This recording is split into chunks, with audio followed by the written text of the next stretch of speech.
ஒரு திருடன் ஒரு வீட்டுல போய் திருடணும்னு திட்டம் போட்டான். இருட்டுனதும் போய் திருடணும். ஆனா ராத்திரி ஆனா வாசல் கதவை சாத்தி உள்பக்கம் தாழ்பால் போட்டுருவாங்களே, என்ன பண்றது, எப்படி வீட்டுக்குள்ள போறது? இவன் யோசனை பண்ண ஒரு முடிவுக்கு வந்தான்.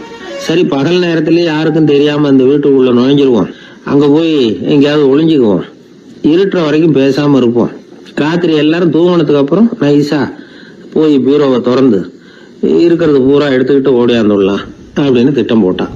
அதே மாதிரி ஒரு நாள் மத்தியானத்துக்கு மேல அந்த வீட்டுக்காரன் எங்கேயோ வெளியில புறப்பட்டு போனான். வீட்டுக்கார அம்மா அடுப்பங்கரையில என்னமோ சமைச்சுக்கிட்டு இருந்தாங்க. திருடன் பார்த்தான், இதுதான் சமயம்னு அந்த வீட்டுக்குள்ள மெதுவா நுழைஞ்சிட்டான். எங்க ஒளியலாம்னு பார்த்தான், வலது பக்கம் ஒரு ரூம் இருந்தது. அங்க போனான்.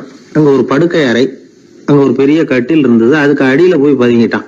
இருட்டுனது நம்ம வேலையை ஆரம்பிக்கலாம், அது வரைக்கும் பொறுமையா இருக்கணும் அப்படின்னு சொல்லி பேசாம வாயை மூடிட்டு கம்முன்னு இருக்கிறான். ரொம்ப நேரம் கழிச்சு வெளியில போயிருந்த வீட்டுக்காரன் திரும்பி வந்தான். சாப்பிட்டான், லைட்டை நிறுத்தி விட்டு படுத்துட்டான். அந்த அம்மாவும் வேலையெல்லாம் முடிச்சுட்டு வந்து படுத்துட்டாங்க. நடு ராத்திரி, விடி விளக்கு லேசா எரிஞ்சுக்கிட்டு இருக்கு. வீட்டுக்காரன் லேசா கண்ணை முழிச்சான். கட்லுக்கு நேரா எதிரில ஒரு கண்ணாடி. அதுல பாக்குறான், கட்லுக்கு கீழே ஒரு திருடன் ஒளிஞ்சு இருக்கிறது தெரிஞ்சு போச்சு. உடனே அவன் திருடன் திருடன்னு சத்தம் போடல, யோசனை பண்ணான். மேஜையில இருக்கிற கத்தி எடுத்து கையில வச்சுக்குவோமா அப்படின்னு யோசனை பண்ணான். இந்த சந்தர்ப்பத்துல கத்தியை உபயோகப்படுத்துறதை விட புத்தியை உபயோகப்படுத்துறது தான் சாமர்த்தியம் அப்படின்னு நினைச்சான். உடனே அது பிரகாரம் செயல்பட ஆரம்பிச்சுட்டான். என்ன பண்ணான் தெரியுமா? எதையும் வெளியில காட்டிக்காம ரொம்ப சர்வசாதாரணமா தன்னுடைய மனைவி கிட்ட பேச ஆரம்பிச்சான். மனைவியும் புத்திசாலி, அதனால அவங்களுக்கு தெரியும். அவங்களும் வீட்டுக்காரர் கேட்ட கேள்விக்கு பொருத்தமா பதில் சொல்ல ஆரம்பிச்சாங்க. இவன் கேட்டான், இத பாரு, நமக்கு குழந்தை பிறந்தா அதுக்கு கிருஷ்ணமூர்த்தின்னு தான் பேர் வைக்கணும் அப்படின்னா. அதெல்லாம் முடியாது. ஆம்பளை பிள்ளையா இருந்தா ஏகாம்பரம், பொம்பளை பிள்ளையா இருந்தா பங்கஜவல்லி, இதுதான் அவங்க மாமனார் மாமியார் பேர், அதான் வைக்கணும் அப்படின்னாங்க அந்த அம்மா. அதெல்லாம் முடியாது, நான் முடிவு பண்ணிவிட்டேன் கிருஷ்ணமூர்த்தின்னு கத்தனா அவன். இல்ல ஏகாம்பரம் பங்கஜவல்லின்றது இந்த அம்மா. வாதம் முத்தி போச்சு. கிருஷ்ணமூர்த்தி கிருஷ்ணமூர்த்தி கிருஷ்ணமூர்த்தின்னா அவன். ஏகாம்பரம் பங்கஜவல்லி ஏகாம்பரம் பங்கஜவல்லின்னு இவங்க கத்துறாங்க. ஒரே சத்தமா போச்சு. இத கேட்டதும் பக்கத்து வீட்டுல இருந்தவங்க, எழுத்த வீட்டுல இருந்தவங்க எல்லாம் எழுந்திரிச்சு ஓடி வந்து இவங்க வீட்டு கதவை தட்ட ஆரம்பிச்சுட்டாங்க. தட தடன்னு. இவன் சாவகாசமா எழுந்திரிச்சு போய் கதவை திறந்தான். என்னங்க, இந்த ராத்திரி வேலையில எங்களை எல்லாம் ஏன் கூப்பிட்டீங்க, யாருக்கு என்னாச்சு அப்படின்னு கேட்டாங்க. கேட்டது யாருன்னா பக்கத்து வீட்டு கிருஷ்ணமூர்த்தி, எழுத்த வீட்டு ஏகாம்பரம் பங்கஜவல்லி எல்லாரும். அடடே, உங்களை கூப்பிடலீங்க, குழந்தைக்கு பேர் வைக்கிறது சம்பந்தமா எங்களுக்குள்ள சண்டை வந்துட்டுது, அதுதான் விஷயம். வேணும்னா இதான் கட்லுக்கு அடியில ஒளிஞ்சிட்டு இருக்கிறான ஒருத்தன், அவனை கூட கேட்டு பாருங்க, அவன் தான் இதுக்கு சாட்சி அப்படிங்கிறான் அந்த ஆளு. உடனே எல்லாரும் விஷயத்த புரிஞ்சுக்கிட்டு திருடனை பிடிச்சி போலீஸ்ல ஒப்படைச்சிட்டாங்களாம். நெருக்கடியான நேரங்கள்ல பதறாம புத்திசாலித்தனமா செயல்படணுங்கிறத தெரிஞ்சுக்கிறதுக்காக இந்த கதை. புத்திசாலித்தனமா செயல்படுற ஒரு குடும்ப தலைவி இருக்காங்க. அவங்க என்ன செய்வாங்க தெரியுமா? எல்லாரும் ராத்திரி ஆனா வீட்டை உள்பக்கமா பூட்டி விட்டு தானே படுப்பாங்க. ஆனா அந்த அம்மா என்ன பண்ணுவாங்கன்னா, வீட்டை வெளிப்பக்கமா ஒரு பூட்டு போட்டு பூட்டி விடுவாங்க. எழுத்த வீட்டுக்காரங்க கிட்ட சொல்லி தினமும் இப்படி பூட்டி விட சொல்றது பழக்கம். ஏங்க அப்படி செய்யறீங்க, திருடன் சுலபமா உள்ளே வந்துடக்கூடாதுங்கிறதுக்காகவா அப்படின்னு கேட்டாங்க. இல்லைங்க, சுலபமா வெளியில போயிடக்கூடாதுங்கிறதுக்காக அப்படின்னாங்க. என்னங்க சொல்றீங்க அப்படின்னு கேட்டாங்க. ஆமாங்க, இவருக்கு அந்த பழக்கம் உண்டு அப்படின்னு தன்னுடைய வீட்டுக்காரரை காட்டினாங்க. பக்கத்து வீடுகள் பத்திரமா இருக்கணுங்கிறதுக்காக தன்னுடைய வீட்டை பூட்டி வைக்கிறது ஒரு பெரிய விஷயம்தான். பத்திரிகையில வர்ற செய்திகளை கூட நகைச்சுவையா சொல்றது உண்டு. அதாவது அதை நேரடியா சொன்னா வானொலியில அனுமதிக்க மாட்டாங்க சில விஷயங்களை. அது சின்னாருக்கு கௌரவ குறைச்சல், அது வேடிக்கை கலந்து நகைச்சுவோடு சொல்லும் பொழுது அதை அனுமதிச்சிருவாங்க. அப்ப அந்த விசாரணை கமிஷன் அது நிறைய நடந்துகிட்டு இருந்தது. டெல்லியில இருந்து அமலாக்க பிரிவு அதிகாரிகள்லாம் வராங்க போறாங்கன்னு பத்திரிகையில அமர்க்கப்பட்ட இடம். அந்த நேரம் நான் ஒரு ரேடியோவில் ஒரு செய்தியை தயார் பண்றோம். அப்ப என்ன பண்ணேன்னா, இது மாதிரி அந்த பத்திரிகை செய்தியை வச்சுக்கிட்டே ஒரு செய்தி சொன்னோம், இன்னொரு தகவல் சொல்லி. அதனால ஒருத்தன் தமிழ்நாட்டுல ஒரு ஆள், அவன் திடீர்னு கோடீஸ்வரன் ஆயிட்டான். நேத்து வரைக்கும் சாதாரணமா இருந்தாள், இன்னைக்கு கோடீஸ்வரன் ஆயிட்டான். டெல்லியில இருந்து 2 அதிகாரிகள் வராங்க, எப்படி அவன் பணம் சேர்த்தான்னு கண்டுபிடிக்கிறதுக்கு. அவனை கூப்பிட்டு 2 அதிகாரிகளை, எப்படா பணம் சேர்த்த? நான் ஒன்னும் தப்பான வழியில பணம் சேர்க்கல சார், நான் பந்தயம் கட்டியே பணக்காரன் ஆயிட்டேன். பந்தயம் கட்டியே எப்படா பணக்காரன் ஆக முடியும் அப்படின்னா, நீங்க நம்புங்க சார், நான் பந்தயம் கட்டி தான் பணக்காரன், தப்பான வழியில சேரல சார். பந்தயம் கட்டி எப்படா கோடீஸ்வரன் ஆனேன் அப்படின்னா, நாங்க நம்ப முடியாதுன்னு இருக்கான் விசாரிக்க வந்தவன். அப்படின்னா உங்ககிட்டே ஒரு பந்தயம் கட்டட்டுமான் இருக்கான் விசாரிக்க வந்தவன்ட்டிய. என்னடா பந்தயம் அப்படின்னா, ஒண்ணுமில்ல சார், இது என் கண்ணு, இது என் பல்லு, என் கண்ணை என் பல்லாலேயே கடிக்கிறேன், எவ்வளவு பந்தயம். விசாரிக்க வந்தவன் 100 ரூபாய் எடுத்து வச்சான், இதை ப்ரூவ் பண்றான்னு. அப்படியே கண்ணை எடுத்துட்டான், அது பளிங்கு கண்ணு ஏற்கனவே. ஒரு கண்ணு பளிங்கு கண்ணு வச்சுனா எடுத்து கடிச்சு விட்டான். இது விசாரிக்க வந்தாலும் 100 ரூபாய் விட்டுட்டு நிக்கிறான். எப்படி பணம் சேர்த்தான்னு வந்தவன் உடனே இன்னொருத்தன், இவன்ட்ட என்னடா பேச்சு கொடுக்காரா, நம்ம பணம் தான் அங்க போயிட்டு இருக்கு, உனக்கு விசாரிக்க தெரியல, போடா நான் விசாரிக்கிறேன்னு அடுத்தம் வந்தான். அது நீ ஒழுங்கா சொல்றேன், எப்படிடா பணம் சேர்த்தேன் சார், நீங்க கொஞ்சம் புத்திசாலியா தெரியுது அவரை விட, நீங்களாவது நம்புங்க சார், பந்தயம் கட்டி தான் பணம் சேர்த்தேன், நான் நம்ப முடியாது. அப்படின்னா உங்ககிட்ட இன்னொரு பந்தயம் கட்டட்டுமா அப்படின்றான். வேண்டாம், அவனை ஏமாத்தி விட்டேன் அதனால வேண்டான்றான். இல்ல சார், அவரு ஏமாந்தது பொய் கண்ணு, பளிங்கு கண்ணுன்னு தெரியாது, ஏமாந்துட்டார். இப்போ உங்ககிட்ட பந்தயம் கட்டுறது நெஜம் கண்ணு, இந்த பக்கம் பளிங்கு கண்ணு கிடையாது, நெஜம் கண்ணு, இதை பல்லால கடிக்கிறேன் அப்படின்னு அவன் ஒரு 100 ரூபாய் எடுத்து வச்சான். இவன் அப்படியே பல்செட்டை கட்டினான் தனியா, அப்படியே கட்டி கடிச்சு விட்டான். அதையும் விட்டுட்டான். இவன் உடனே 2 பேரும் இவன்கிட்ட பேச பேச நம்ம பணம் தான் அவன்கிட்ட போயிட்டு இருக்கு, இவன் எப்படி பணம் சேர்த்தான்னு கண்டுபிடிக்கிறதுக்கு டெல்லியில இருந்து வந்திருக்கோம், இவன் மேற்கொண்டு பேசாத, பேச பேச பந்தயம் கட்டுவான். திரும்பி போறதுக்கு ரயிலுக்கு டிக்கெட் சரியா இருக்கா பாடுறான்றான். அவன் கரெக்டா எண்ணி பார்த்து கரெக்டா இருக்கப்பா, மேற்கொண்டு பேசாத, அவன்கிட்ட நம்ம போயிடுவோம், போய் நம்ம அதிகாரிகிட்ட சொல்லிடுவோம்னு சொல்லி போயிட்டு வரேன் சார் அப்படின்னு சொல்லிட்டு மரியாதை போயிட்டாங்க. போய் டெல்லியில பெரிய அதிகாரிகிட்ட போய், சார் அவன்கிட்ட வந்து விசாரிச்சு பார்த்தோம் சார், தமிழ்நாட்டுல பந்தயம் கட்டி தான் பணம் சேர்த்தேன்னு சாதிக்கிறான், எங்ககிட்ட ஒரு 200 ரூபாய் வாங்கிட்டான் சார் அப்படின்னு. அவருக்கு கோவம் வந்துட்டுது. இந்தியாவுக்கே தலைமை அதிகாரி, இதுக்காகவாடா நீங்க இருக்கீங்க, எத்தனை பேர் இருக்கீங்க உங்களை மாதிரி ஜூனியர் ஆபீசர்ஸ் நம்ம ஆபீஸ்ல இந்தியா பூரா விசாரிக்கிறதுக்கு அப்படின்னா 30 பேர் இருக்கோம் சார், 30 பேருக்கு அனுபவம் பத்தாது, நான் இந்தியாவுக்கே தலைமை அதிகாரி, அனுபவம் ஜாஸ்தி, உங்களுக்கு ட்ரைனிங் கொடுக்கணும் எப்படி ஒருத்தரை விசாரிக்கிறதுன்னு. 30 பேரும் ஒரு ரூம்ல வந்து உட்காருங்க, ஒரு ஆள் போய் அந்த ஆள் தமிழ்நாட்டுல இருந்து நீங்க கூப்பிட்டுட்டு வா, வர்ற வரைக்கும் அவன்கிட்ட பேசாதீங்க, பந்தயம் கட்டுவான், மெதுவா கொண்டு வந்து நிறுத்து அப்படின்னா ஒரு ஆள் வந்து ஸ்பெஷலா கூப்பிட்டு போட்டான். இது மாதிரி மேடையில நிறுத்திவிட்டு ஒரு தலைமை அதிகாரி 30 ஜூனியர் அதிகாரிகள் அவங்களுக்கு பயிற்சி கொடுக்குறார். இவனை பார்த்து, ஒழுங்கா சொல்லு, எப்படி பணம் சேர்த்த, நான் இந்தியாவுக்கே தலைமை அதிகாரி, என்கிட்ட உண்மையை ஒத்துக்கிட்டீங்கன்னா உன்னை அப்ரூவர் ஆக்கிடுவேன் அல்லது தண்டனையை குறைப்பேன், அந்த அதிகாரம்லாம் என்கிட்ட உண்டு, ஒழுங்கா சொல்லு அப்படிங்கிறார். அவன், சார் நீங்க இந்தியாவுக்கே தலைமை அதிகாரி, அனுபவம் ஜாஸ்தி, நீங்களாவது நம்புங்க சார், நான் பந்தயம் கட்டி தான் பணம் சேர்த்தேங்கிறான். இங்கேயே வந்து இப்படி சாதிக்கிறேன், உன்னை நம்ப முடியாதுரா அப்படின்னா உங்ககிட்ட ஒரு பந்தயம் கட்டட்டுமா நானா அவர்கிட்ட போய், வேணாண்டா என் ஆளை ஏமாத்தி விட்டேன் அப்படின்னா. இல்ல சார், அவங்க ஏமாந்தது என் உடம்ப பத்தின ரகசியம், என் கண்ணு பளிங்கு கண்ணுன்னு தெரியாது, நான் பல்செட்டு கட்டியிருந்தது தெரியாது, ஏமாந்துட்டாங்க. இப்ப நான் உங்ககிட்ட கட்டுற பந்தயம் உங்க உடம்ப பத்தின ரகசியம். என் உடம்புல என்னடா ரகசியம், முதுகுல, உங்க முதுகுல 1 ரூபா அகலத்துக்கு கருப்பா ஒரு மச்சம் இருக்கு, உண்டா இல்லையானா, இல்லேன்னு தெரியும் அவருக்கு. இல்லடா நேத்து வரைக்கும் இல்ல சார், இப்ப இருக்குது மச்சம் அப்படின்னு. உடனே 100 ரூபாய் எடுத்து வச்சார் அவர் தலைமை அதிகாரி. ஒரு 100 ரூபாய் வச்சு சட்டையை கட்டி காட்டுறாரு, மச்சம் இல்ல, இவன் தோத்துட்டான் இங்கிருந்து போனவன். உடனே 200 ரூபாய் எடுத்து வச்சுக்கிட்டு, தோழர்களே இப்படிதான் ஒருத்தரை விசாரிக்கணும், என்கிட்ட இவன் ஏமாந்துட்டான் பாருங்க, துருவி துருவி விசாரிக்கிறதுன்னு சொல்றாங்களே இதுதான் அப்படின்னு விளக்கம் கொடுத்தாரு. அப்போ இவன் மெதுவா ஆரம்பிச்சானா, சார் இந்த பந்தயத்துல உங்களுக்கு 200 ரூபாய் லாபம், ஆனா இதே பந்தயத்துல எனக்கு 2900 ரூபாய் லாபம் சார் அப்படின்றான். என்னடா பண்ண அப்படின்னு கேட்டிருக்காரு. உங்களுக்கு தெரியாம இந்த 30 பேர்கிட்டையும் தனித்தனியா ஒரு பந்தயம் கட்டியிருக்கேன். 30 பேர்கிட்ட என்னடா பந்தயம் கட்டினேன்? ஒண்ணும் இல்ல சார், உங்க எல்லாரும் முன்னாடியும் உங்க மேலதிகாரியை சட்டையை கேட்ட வைக்கிறேன், உங்களுக்கு பந்தயம் கட்டினேன், போயிட்டு பூரா எனக்கு 2900 ரூபாய் லாபம். அவரு பார்த்தா அதிர்ச்சி ஆயிட்டாரு. தலைமை, சார் நீங்க போங்க சார் அப்படின்னு சொல்லி ஒரு ஆளை கொண்டு போய், சாரை கொண்டு போய் மரியாதையா பக்கத்து ரூம்ல விட்டுவாங்க, இனிமே அவர்கிட்ட யாரும் பேசாதீங்க வாங்கன்னு சொல்லிவிட்டு, அதுக்கப்புறம் தோழர்களே, இவர் பேச ஆரம்பிச்சார், தோழர்களே இனிமே யாரும் தமிழ்நாட்டு பக்கம் விசாரிக்க போகாதீங்க, நீங்க யாராவது போறதுன்னா மத்திய பிரதேசம், உத்தரப்பிரதேசம், இப்படி எத்தனையோ பிரதேசம் இருக்கு, போயிட்டு வாங்க, தமிழ்நாட்டுக்கு மட்டும் போகாதீங்க, ஏன்னா அங்க போனா நம்ம பணத்துக்கு ஆபத்து வந்துருது அப்படின்னு சொன்னாருன்னு. இந்த கதையை ரேடியோல சொன்னேன். இந்த கதையை உண்மை சம்பவமா சொன்னா அனுமதிச்சிருக்க மாட்டாங்க. இந்த நகைச்சுவைக்கு உள்ள மரியாதை என்னன்னா, அது ஒரு கதை மாதிரி உண்டு பண்ணி இப்படி சொன்னதும், இதுல என்ன என்னுடைய விசேஷம்னா, இந்த ஸ்கிரிப்டை வாங்கிட்டு வர சொல்லி மந்திரியினுடைய பிஏ வந்தார். ஒரு மந்திரி அப்ப இருந்தவர், அவர் பிஏ அடிக்கடி வருவார். வந்து இந்த போன நேற்று முந்தா நாள் ரேடியோவில் சொன்ன அந்த இன்னொரு தகவல் காப்பி ஒண்ணு வாங்கிட்டு வா அப்படி இப்படின்னு கூப்பிடுவார். மேடையில பேசுறதுக்கு எங்களுக்கு தேவை, உபயோகப்படும்னு கேட்பார். அவரு இந்த நிகழ்ச்சி வந்தப்போ உடனே அன்னைக்கு வந்துட்டார் அந்த பிஏ. இன்னைக்கு காலையில சொன்னீங்களே சார், மந்திரி கேட்கிறாரு மேடையில பேசுறதுக்கு அப்படின்னு. நான் அப்பதான் ஆச்சரியப்பட்டேன். பாருங்க, இந்த நகைச்சுவைக்கு உள்ள மரியாதை. அவரே கேட்கிறார், சொல்லப்பட்டதே அவரை பத்தி தாங்கிறது தெரியாம அவரே எப்படி சொல்ல, அதுதான் சிரிப்புக்குள்ள மரியாதைங்கிறது. அது யார பத்தி சொல்றோமோ அவருக்கு தெரியாம கூட சொல்லலாம் அதை. அப்படி இது உண்மையில நடந்த சம்பவம். அந்த மந்திரி, அந்த அமைச்சர் இப்ப இல்ல, உயிரோட எல்லாம் இருந்து வாங்கிட்டு இருந்தார். ஒரு ஊர்ல ஒரு ஆள் இருந்தான். அவனுக்கும் அவன் மனைவிக்கும் சண்டை. இவன் கோவிச்சுக்கிட்டு வீட்டை விட்டு வெளியில வந்துட்டான். நேரா தன்னுடைய நண்பன் ஒருத்தனை தேடிட்டு போனான். அந்த நண்பன் எப்படின்னா, எதுக்கும் அசர மாட்டான், எப்பவும் மகிழ்ச்சியா இருப்பான். அவன்கிட்ட போய் இவன் யோசனை கேட்டான். அது சரி, நீ எப்படி எப்பவும் மகிழ்ச்சியா இருக்கிற, என்னால அப்படி இருக்க முடியலையே அப்படின்னு கேட்டான். என்ன நடந்தது சொல்லுன்னு அவன்.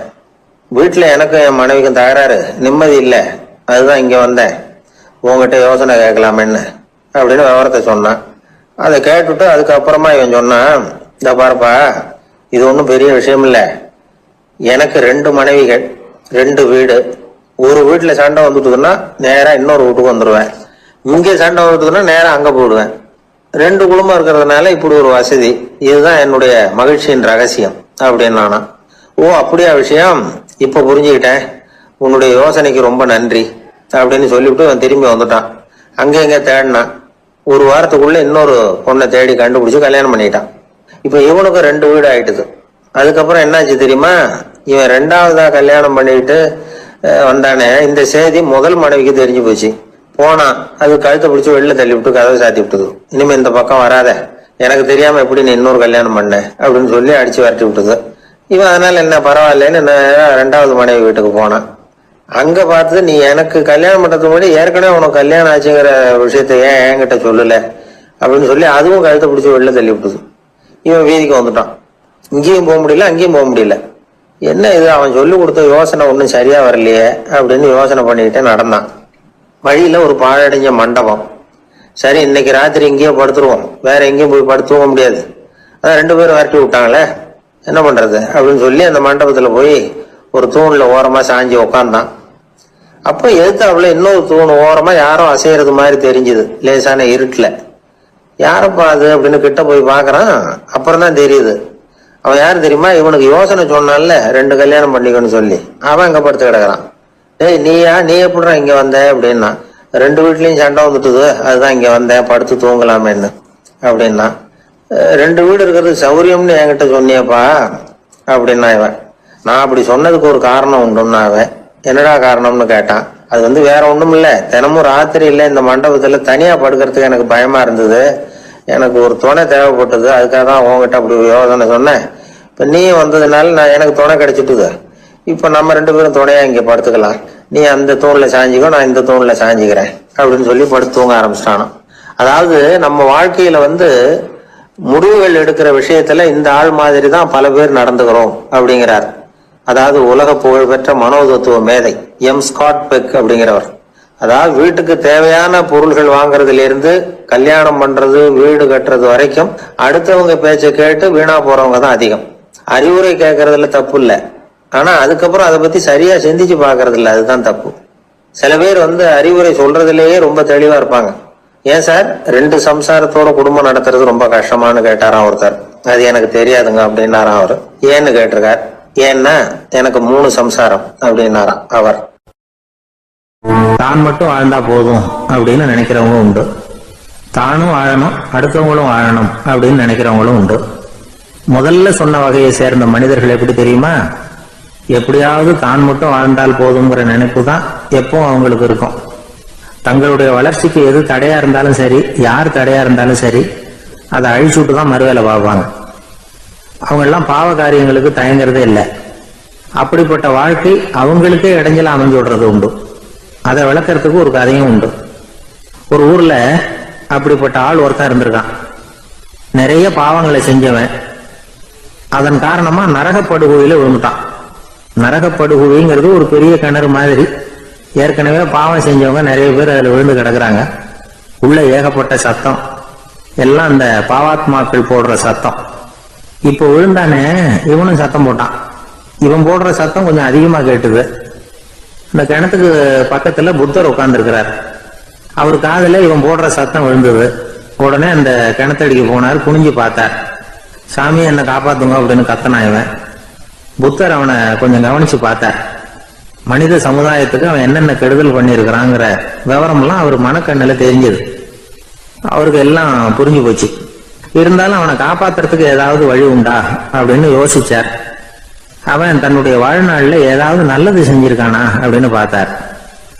ஒரே ஒரு சமயம் அவன் தன்னுடைய காலடியில மிதிபட இருந்த சிலந்தியை மிதிக்காமல் தாண்டி போயிருக்கிறான். இந்த ஒரு காரியத்துக்காக அவனை கரையேற்ற முடியுமா அப்படின்னு நினைச்சார். அவ்வளவுதான். உடனே அவர் கையில ஒரு சிலந்தி உட்கார்ந்துதான். அதுகிட்ட இருந்து நூல் இழை வெளிவர ஆரம்பிச்சது. அந்த நூல் இழை கிணற்று ஆழம் வரைக்கும் அப்படியே நீண்டுகிட்டே போச்சான். புத்தர் பார்த்தார். இந்த நூலை பிடிச்சுக்கிட்டு மேலே ஏறி வா அப்படின்னார். என்னங்க சொல்றீங்க, இந்த சிலந்தி நூல் என்ன தாங்குமான்னு கத்தனான்.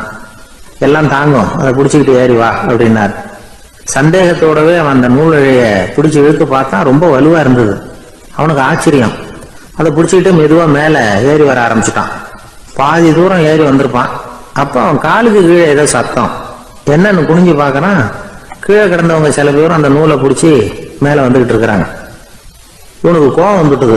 தன்னுடைய இடுப்புல வச்சிருந்த கத்தியை எடுத்து தன்னுடைய காலுக்கு கீழே நூல் இழைய அப்படியே வெட்டி விட்டுட்டான். இனிமே நாம மட்டும்தான் மேலே ஏறி வந்தோம்னோ அப்படின்னு நினைச்சுக்கிட்டான். ஆனா நடந்தது என்ன தெரியுமா? மொத்த நூல் இழையும் அப்படியே அருந்து கீழே விழுந்துட்டுது. அவனும் பொத்துன்னு கீழே விழுந்துட்டான். மறுபடியும் கத்த ஆரம்பிச்சுட்டான். ஏற்கனவே அவன் செஞ்சிருந்த ஒரு சிறு கருணை அந்த நூல் இழைக்கு உறுதியை கொடுத்தது.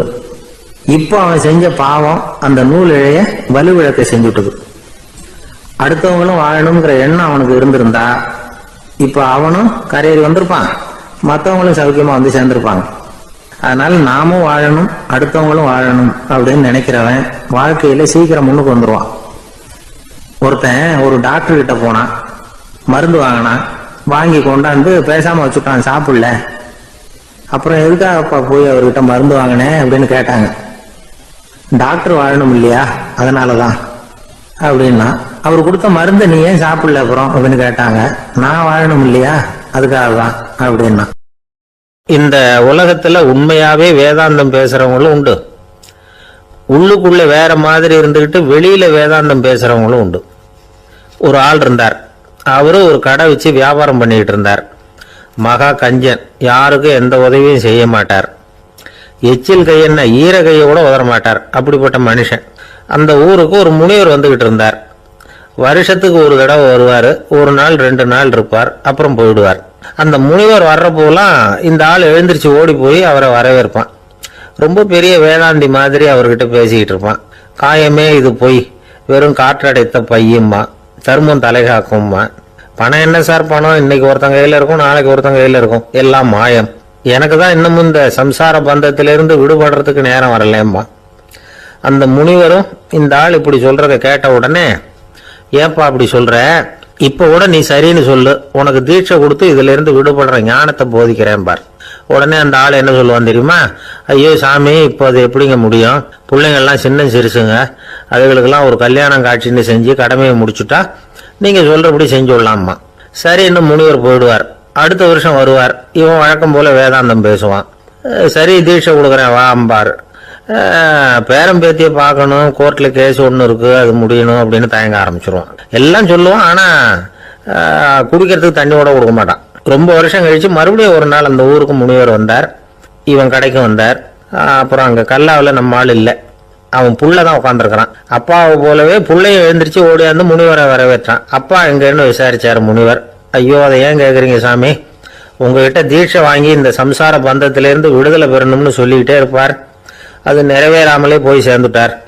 போன மாசம் ஒரு நாள் திடீர்னு நெஞ்சு வலிக்குதுன்னார், அவ்வளவுதான் போட்டுன்னு போயிட்டார் அப்படின்னு புலம்புனான் பையன்.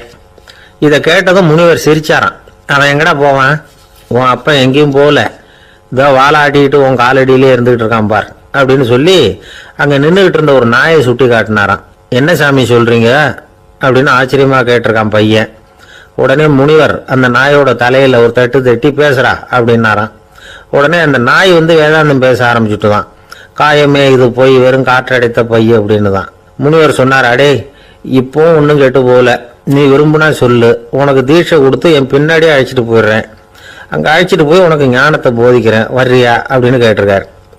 உடனே அந்த நாய் சொல்லிச்சான், ஐயோ அதை ஏன் கேட்குறீங்க சாமி, நான் உண்ணாம தின்னாம ஏராளமான சொத்து சேர்த்து வச்சுட்டேன், என் பிள்ளைங்க அதோட பெருமை தெரியாம ராத்திரி நேரம்லாம் கதவை திறந்து போட்டுட்டு தூங்கிடுவாங்க, அதனால இப்படி நாயா பிறந்து ராத்திரி பகலா சுற்றி சுற்றி காவல் காத்துட்டு கிடக்கிறேன், இப்போ எப்படி சாமி வர முடியும் அப்படின்னு கேட்டுதான்.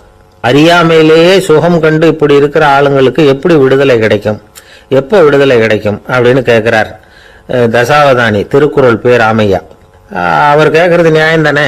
இந்த காலத்து பையன் ஒருத்தன் அப்பா கிட்ட சொன்னான், அப்பா இன்னைக்கு நான் 1 ரூபா மிச்சப்படுத்தி விட்டேன் அப்படின்னு. நானும் அப்படியா என்னடா பண்ணேன்னு கேட்டிருக்காரு அப்பா. டவுன் பஸ்ல ஏறாம அது பின்னாடியே ஓடியாந்தேன், 1 ரூபா மிச்சம் தானே அப்படின்றான். அட பாவி, ஒரு ஆட்டோ பின்னாடி ஓடியாந்துருந்தா 10 ரூபா மிச்சமாயிருக்குமே, வேஸ்ட் பண்ணிட்டியே அப்படின்னாராம் அந்த அப்பா. ஒரு ஊர்ல ஒருத்தர் இருந்தார், ரொம்ப நல்லவர். யாருக்காவது ஏதாவது கொடுத்துக்கிட்டே இருப்பார், கொடையாளி. தினமும் யாராவது ஒருத்தருக்கு ஏதாவது கொடுக்கலன்னா அவருக்கு தூக்கம் வராது, அப்படி ஒரு பழக்கம். அது மட்டும் இல்ல, அவர் கொடுக்கறது அடுத்தவங்களுக்கு தெரியாது, அவ்வளவு ரகசியமா அதை கொடுப்பார். வலது கை கொடுக்கறது இடது கைக்கு தெரியக்கூடாதுன்னு சொல்லுவாங்கல்ல, அது மாதிரி அவர். ஒரு நாள் ராத்திரி அவர் ஏற்கனவே தயாரா கட்டி வச்சிருந்த பணம் முடிச்ச கையில எடுத்துக்கிட்டு வீட்டை விட்டு வெளியில வந்தார். தெருவில் இறங்கி நடந்தார். இன்னைக்கு யாருக்கு தர்மம் செய்யறது அப்படின்னு யோசனை பண்ணிட்டு இருட்டுல நடந்து வந்துகிட்டு இருக்கிறார். யாரோ ஒருத்தர் எதிரில் வர்றது மாதிரி தெரிஞ்சுது. உடனே அவர் கிட்ட போனார். தன்கிட்ட இருந்த பணம் முடிச்சு அவசரமா அவர் கையில திணிச்சுட்டு திரும்பி வந்துட்டார். அப்பாடா, ஒரு வழியா யாருக்கும் தெரியாம இன்னைக்கு தர்மம் பண்ணியாச்சு அப்படிங்கிற மகிழ்ச்சி, மன நிறைவு அவர் முகத்துல. நிம்மதியா தூங்கினார். அப்புறம் எழுந்திரிச்சார். மறுநாள் காலையில ஊரு பூரா ஒரே பேச்சு. என்ன பேச்சுன்னா, நேற்று ராத்திரி ஒரு திருடன் கையில யாரோ பணத்தை கொடுத்துட்டு போயிருக்கிறாங்க அப்படின்னு எல்லாரும் பேசிக்கிட்டு இருக்கிறாங்க. இதை கேள்விப்பட்டதும் அந்த பெரியவருக்கு ரொம்ப வருத்தமா போச்சு. அடடா, போயும் ஒரு திருடனுக்கா உதவி பண்ணிருக்கிறோம், பிரயோஜனம் இல்லாம போட்டுதே அப்படின்னு நினைச்சார். சரி, இன்னைக்கு யாருக்காவது உதவி பண்ணணும் அப்படின்னு முடிவு பண்ணினார். ராத்திரி நேரம் வந்தது. இவர் வழக்கம் போல தெருவில் இறங்கி நடந்தார். கையில பணம் முடிச்சு. எதிரில் ஒரு பெண் உருவம் மங்கலா தெரிஞ்சது. இவர் உடனே அந்த பெண் கிட்ட பணத்தை கொடுத்துட்டு திருப்தியா திரும்பி வந்துட்டார். மறுநாள் காலையில ஊர் பூரா என்ன பேசிக்கிட்டாங்க தெரியுமா? நேற்று ராத்திரி நெறி தவறி நடக்கிற ஒரு பெண்ணின் கையில யாரோ பணத்தை வச்சுட்டு போயிருக்கிறாங்க அப்படின்னு எல்லாரும் பேசிக்கிறாங்க. அடடா, இன்னைக்கும் தவறுதலா நடந்து போச்சு அப்படின்னு ஒரு வருத்தப்பட்டார். இருக்கட்டும், இன்னைக்கு ஏதாவது தர்மம் பண்ணுவோம் அப்படின்னு நினைச்சுக்கிட்டாரு. 3வது நாள் ராத்திரியும் புறப்பட்டார். இப்பவும் எதிரில் ஒருத்தர் வந்தார். இவர் பணத்தை கொடுத்தார், திரும்பி வந்துட்டார். மறுநாள் மக்கள் என்ன பேசிக்கிட்டாங்கன்னா, நேற்று ராத்திரி ஒரு செல்வந்தர் கையில யாரோ பணத்தை கொடுத்துட்டு போயிருக்கிறாங்க அப்படின்னு பேசிக்கிட்டாங்களாம். அவருக்கு ரொம்ப வருத்தமா போட்டுது. என்ன இது, கனவு இப்படி ஆகிட்டு இருக்குது அப்படின்னு நினைச்சுக்கிட்டே படுத்து தூங்கினார். அன்னைக்கு ராத்திரி ஒரு கனவு.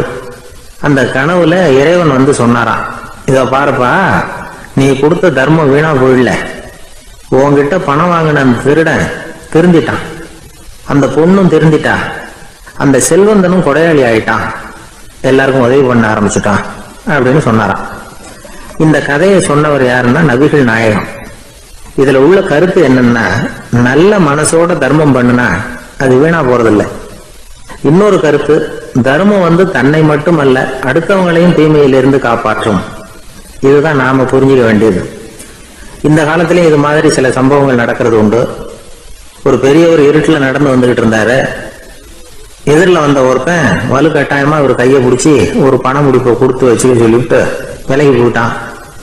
பெரியவருக்கு ஆச்சரியம், இந்த காலத்திலயும் இப்படி வலது கை கொடுக்கறது இடது கைக்கு தெரியக்கூடாதுன்னு நினைக்கிற கொடையாளிகள் உண்டு போல இருக்கு அப்படின்னு யோசனை பண்ணிக்கிட்டே நடந்தார். கொஞ்ச தூரம் போயிருப்பாரு. அதுக்குள்ள அதே ஆள் திரும்பி வந்தான். கொடுத்த பண முடிப்பை திருப்பி கொடுங்க அப்படின்னு கேட்டு வாங்கிட்டான். இவருக்கு ஒன்றும் புரியல. ஏன் இப்படி பண்றேன்னார். அது ஒண்ணும் இல்லைங்க, கொஞ்ச நேரம் இதை உங்ககிட்ட கொடுத்து வச்சிருந்தேன், அவ்வளவுதான் அப்படின்னா. ஏன்னு கேட்டார். என்னை பின்னாடி போலீஸ் தேடிக்கிட்டு வந்துகிட்டு இருக்குது, அதுதான் அப்படி பண்ணேன். இப்ப போயிட்டு இனிமே ஒன்றும் பயம் இல்லை அப்படின்னு சொல்லிட்டு அவன் பாட்டுக்கு நடந்து போறான்.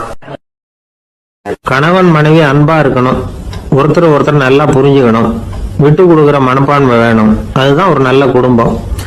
இன்னைக்கு பல குடும்பங்கள்ல அர்த்தமில்லாத சண்டைகள் தான் அதிகம். கிராமப்புறங்கள்ல வேடிக்கையா ஒரு கதை சொல்லுவாங்க. ஒரு ஊர்ல ஒரு ஆள் இருந்தான், வேலை வெட்டி இல்லாம சும்மாவே இருந்தான். அவனுக்கு கல்யாணம் பண்ணி வச்சாங்களாம். மனைவி வந்து சேர்ந்தா, சும்மாவே உட்காந்துருக்கிறியே, ஏதாவது சம்பாதிக்கிற வழியை பாரு அப்படின்ட்டு இருக்கா. அதுக்குதான் யோசனை பண்ணிட்டு இருக்கிறேன், ஒரு அருமையான ஐடியா அப்படின்னு நானா. என்ன அது சொல்லு அப்படின்னு இருக்கா. ஆகும், ஒரு ஆட்டுக்குட்டி வாங்க போறேன்னு இருக்கான். அதை வாங்கி என்ன பண்ண போறேன்னா, அந்த குட்டி வளரும், பெருசாகும், அதுக்கப்புறம் அது நிறைய குட்டி போடும் அப்படின்னு இருக்கான். சரி, அப்புறம் என்ன, அதையெல்லாம் சந்தையில கொண்டுட்டு போய் வித்துக்கிட்டு அந்த காசுக்கு ஒரு எருவு மாடு வாங்கலாம். சரி, அது எதுக்கு, எருவு மாடு நிறைய பால் கொடுக்கும், அதை கொண்டுகிட்டு போய் பால் பண்ணையில் கொடுப்பேன், அல்லது நானே விற்றுருவேன், கை நிறைய காசு கிடைக்கும். அதுக்கப்புறம் ஒரு பசுமாடு வாங்குவேன், பாலையும் விற்கலாம், நாமளும் காய் போட்டு சாப்பிடலாம், இப்படிலாம் சொல்லியிருக்கான். அப்போ அந்த பொண்ணு சொல்லிச்சான், அடுத்த தெருவில் இருக்கிற எங்க அம்மா வீட்டுக்கும் கொஞ்சம் பால் கொடுத்து அனுப்பலாம் அப்படின்ட்டு அந்த பொண்ணு. இந்த இடத்துல கணவனுக்கு கோவம் வந்துட்டுது. அதே எப்படி உங்க அம்மா வீட்டுக்கு எதுக்கு கொடுக்கணும், அதெல்லாம் முடியாதுன்றான். இந்த இடத்துல சண்டை ஆரம்பமாயிட்டுது. கொஞ்ச நேரத்துல ரெண்டு பேரும் சத்தம் போட ஆரம்பிச்சுட்டாங்க. கடுமையான சண்டை நடக்கிறத பக்கத்து வீட்டுக்காரன் காதல வாங்கினான். அவன் ஓடியாந்தான். அவனுக்கு தெரியும் வாங்காத மாட்டுக்காக இப்படி சண்டை போட்டுக்கிட்டு இருக்கிறாங்கிறது அவனுக்கு புரியும். அவன் ஓடி வந்து சொன்னான், ஏண்டா உன்னோட பசுமாட்டை ஒழுங்கா கட்டி போடக்கூடாதான்னு இருக்கான். என்னடா சொல்றேன்னா, இவன் உன் மாடு என் தோட்டத்துல வந்து மேய்ஞ்சிட்டுது, பயிரெல்லாம் நாசமாயிட்டுது, 10,000 ரூபா அளவுக்கு சேதம், அதை வாங்கிட்டு போறதுக்கு தான் வந்தேன், குடுறா 10,000 நானா. இவன் அரண்டு போயிட்டான். அப்புறம் சொன்னா, டே நான் இன்னும் மாடே வாங்கலையே, அதுக்குள்ள அது வந்து எப்படிடா உன் தோட்டத்துல மேயும், என்னடா உளர்றேன்னு இருக்கான். நீ தாண்டா இப்போ உளறிக்கிட்டு இருக்க, மாடே வாங்கல, அதுக்குள்ள எப்படிடா வந்து உன்னுடைய மனைவி அவங்க அம்மா வீட்டுக்கு பால் கொடுத்து அனுப்ப முடியும் அப்படின்னு அவன் கேட்டானா. நம்மளால இப்பதான் புத்தி வந்துதான். அர்த்தமே இல்லாத சண்டை போட்டுக்கிட்டு இருக்கிறோம் அப்படிங்கறத அவன் புரிஞ்சுக்கிட்டானா. இது நம்ம முன்னோர்கள் சொல்லி இருக்கிற ஒரு கதை. சண்டையில தான் அர்த்தம் இல்லையே தவிர கதையில் அர்த்தம் உண்டு. அதாவது இல்லாத விஷயங்களுக்காக சண்டை போட்டுக்கிட்டு இல்லறத்தை வீணாக்கிக்கிட்டு இருக்கிற மனிதர்கள் இன்றைக்கு நிறைய பேர் இருக்கிறாங்க. ஒருத்தன் தன்னுடைய மனைவியை பத்தி மாமனார் கிட்ட புகார் சொன்னானா, மாமா உங்க பொண்ணு அர்த்தமில்லாத சண்டை போடுறா, எதுக்கு எடுத்தாலும் எடுத்தெறிஞ்சு பேசுறா அப்படின்ட்டுருக்கான். நீ எப்படி மாப்பிள்ளை அதை சமாளிக்கிற அப்படின்னு கேட்டிருக்காரு அவரு. அவ எடுத்தெறியறது என் மேல படாம ஒதுங்கி நின்னுக்கிறேன் அப்படின்னு நானா. இவன் ஒரு ஆளு வேகமா நடந்து போயிட்டு இருந்தான். அவன் வேகமா நடக்கிறதுக்கு காரணம் வெயில் காலம், காலில் செருப்பு இல்லை, மணல் பாதை, அதுதான் வேகம். காலில் செருப்பும் இல்லாம கையில கொடையும் இல்லாம அந்த ஆளு வெயில்ல நடந்து போய்கிட்டு இருக்கிறான். அந்த சமயத்துல இன்னொருத்தன் குதிரை மேல ஏறி அந்த வழியா வந்துகிட்டு இருக்கிறான். அவன் காலில் செருப்பும் இருந்தது, கையில கொடையும் இருந்தது. நடந்து போய்கிட்டு இருந்தவன் அந்த குதிரை ஆசாமியை பார்த்து கேட்டான், ஐயா நீங்களும் குதிரை மேல உட்காந்துக்கிட்டு போய்கிட்டு இருக்கிறீங்க, அப்படி இருக்கிறப்போ உங்களுக்கு அந்த செருப்பு என்னத்துக்கு, அதை எனக்கு கொடுத்து உதவலாமே அப்படின்னா. குதிரை மேல உட்காந்துருந்தவன் யோசனை பண்ணி பார்த்தான், இவன் சொல்றதும் நியாயம்தானே அப்படின்னு சொல்லி தன்னுடைய செருப்பை கழட்டி அந்த வழிபோக்கனுக்கு கொடுத்துட்டான். ரொம்ப நல்லதுங்க அப்படின்னு சொல்லி இவன் அதை வாங்கி காலில் மாட்டிக்கிட்டான். அதுக்கப்புறம் மறுபடியும் இவன் ஆரம்பிச்சான், ஐயா நீங்க வந்து குதிரையில போறதுனால போக வேண்டிய இடத்துக்கு வேகமா போய் சேர்ந்துருவீங்க, அதனால உங்க கையில அந்த கொடை என்னத்துக்கு, நான் நடந்து போயிட்டு இருக்கிறவன் ரொம்ப நேரம் நடக்க வேண்டியிருக்கும் இந்த வெயில்ல, அதனால அந்த கொடையையும் எனக்கு கொடுங்களேன் அப்படின்னா. குதிரை வீரன் யோசனை பண்ணி பார்த்தான், இதுவும் நியாயம்தானே அப்படின்னு அவனுக்கு தோணுச்சு. உடனே இறக்கப்பட்டு தன் காலில் இருந்த செருப்பை கொடுத்தது மாதிரியே தன் கையில் இருந்த கொடையையும் இவங்கிட்ட கொடுத்துட்டான். அதுக்கப்புறம் அவன் நிம்மதியா புறப்பட்டான். இப்ப மறுபடியும் கை தட்டி அவனை நிறுத்தினான். கீழே நின்றுட்டு இருந்தவன், என்னப்பா ஏன் என்ன நிறுத்தின, இன்னும் ஏதாவது வேணுமா உனக்கு அப்படின்னா குதிரையில இருந்தவன். இவன் மெதுவா வாயை திறந்து அந்த குதிரையையும் என்கிட்ட கொடுத்துருங்களேன்னா. அந்த குதிரை வீரன் இப்போ ஒரு கணம் யோசனை பண்ணி பார்த்தான். உடனே என்ன பண்ணான் தெரியுமா, தன்கிட்ட இருந்த குதிரை சவுக்கை எடுத்தான். குதிரை சவுக்கால அந்த ஆளை வாங்குவாங்கன்னு வீசி தள்ளிவிட்டான். இவ்வளவு சவுக்கடியும் வாங்கிட்டு இந்த ஆள் என்ன பண்ணான் தெரியுமா, சிரிக்கிறான். அடி வாங்கிட்டு யாராவது சிரிப்பாங்களா? குதிரை வீரனுக்கு ஒன்றும் புரியல. என்னப்பா அது, ஏன் இப்படி அடி வாங்கிட்டு இப்படி சிரிக்கிறியே அப்படின்னு கேட்டான். இப்ப அந்த வழிபோக்கன் சொல்றான், ஐயா நான் இப்படி சிரிக்கிறதுக்கு காரணம் இருக்கு. இப்படி குதிரை கேட்டு உங்ககிட்ட அடி வாங்கலைன்னு வச்சுக்கோங்க, என் உயிர் உள்ள வரைக்கும் மனசுல ஒரு தவிப்பு இருந்துகிட்டே இருக்கும். செருப்பையும் கொடையையும் கேட்ட உடனே கொடுத்தவன் குதிரையையும் கேட்டிருந்தா கொடுத்துருப்பானோ அப்படிங்கிற பேராசையில ஏங்கிக்கிட்டே இருந்திருப்பேன். இப்ப உங்ககிட்ட அடி வாங்கின பிறகு என்னுடைய அந்த சந்தேகம் தீர்ந்து போச்சு. என்னுடைய ஆசைக்கு எல்லை எது அப்படிங்கறத எனக்கு புரிஞ்சுட்டுது அப்படின்னு சொல்லிவிட்டு அவன் நடக்க ஆரம்பிச்சுட்டானான். ஆசைக்கும் எல்லை உண்டு அப்படிங்கிறத விளக்கறதுக்காக வாரியார் சுவாமிகள் சொல்ற கதை இது. இந்த காலத்திலயும் ஒருத்தன் அது மாதிரி கொடை செருப்போட குதிரையில போய்கிட்டு இருந்தான். எதிரில் நடந்து வந்தவன், ஐயா உங்க கொடையை எனக்கு கொடுங்களேன்னு கேட்டான். உடனே அவன் குதிரையிலிருந்து கீழே குதிச்சு அவனை சாட்டையால் அடிக்க ஆரம்பிச்சுட்டான். இன்னொருத்தர் அந்த வழியா வந்தவர் இதை பார்த்தார். ஏன்பா அவன் கேட்டான், உன்னால முடியலன்னா இல்லைன்னு சொல்லிட வேண்டியதுதானே, அதுக்காக ஏன் இப்படி அவனை போட்டு அடிக்கிறேன்னு கேட்டார். உங்களுக்கு விவரம் புரியாது சார், காலம் ரொம்ப கெட்டு போச்சு. கேட்டதை கொடுத்தேன்னு வச்சுக்கோங்க, இந்த குதிரையே என்னோடது, அவன் திருடிக்கிட்டு போறான் அப்படின்னு என் பேர்ல புகார் கொடுக்க ஆரம்பிச்சிருவான் சார் அப்படின்னா. அது எப்படி அவ்வளவு உறுதியா சொல்றேன்னு கேட்டார் அவரு. ஏற்கனவே அது மாதிரி ஒருத்தன் பேர்ல புகார் கொடுத்துட்டு தான் இந்த குதிரையை நான் தள்ளிட்டு வந்துகிட்டு இருக்கிறேன் அப்படின்னார். கடற்கரை ஓரமா ஒரு பெரியவர் கையால மணலை கீறிக்கிட்டே உட்கார்ந்துருக்கிறார். என்னத்தையும் தேடிட்டு இருக்கிறது மாதிரி தெரிஞ்சது. மெதுவா கிட்டத்துல போய் என்னத்தை தேடிட்டு இருக்கிறீங்க அப்படின்னு கேட்டோம். அவரு சாவகாசமா நிமிந்து பார்த்து நிம்மதியை தேடிட்டு இருக்கிறேன்னார். நாங்க ஒரு மாதிரி ஆயிட்டோம். இருந்தாலும் சமாளிச்சுக்கிட்டு, சார் மணல்ல கிழிஞ்சல் தான் கிடைக்கும், நிம்மதி கிடைக்காது அப்படின்னோம். சரி, இன்னைக்கு வசமா நம்ம கிட்ட ஒரு ஆள் மாட்டிக்கிட்டார் அப்படின்னு நினைச்சு அவர் பக்கமா போய் உட்காந்துக்கிட்டு கதை சொல்ல ஆரம்பிச்சிட்டோம்.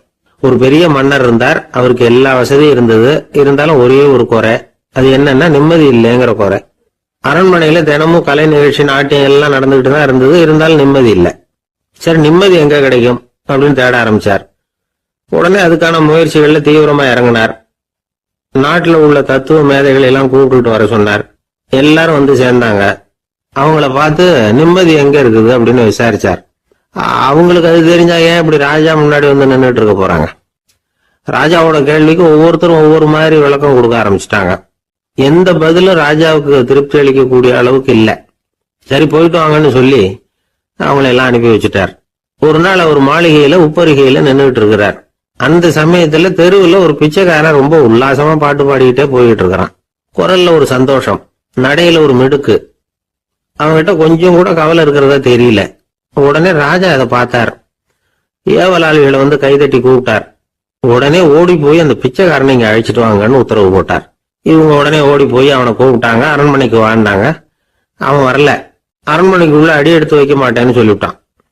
ராஜா கிட்ட விஷயத்தை சொன்னாங்க. அவருக்கு ரொம்ப ஆச்சரியம், இப்படி ஒரு ஆள் இருக்கிறானா அப்படின்னு. சரி, அவன் என்னதான் சொல்றான் அப்படின்னு விசாரிச்சார். இவங்க மறுபடியும் தெருவுக்கு போய் கேட்டாங்க. என்ன பார்க்கணும்னா ராஜா விருப்பப்பட்டாருன்னா அவரை வேணும்னா இங்க வர சொல்லுங்க அப்படின்னு சொல்லிவிட்டான்.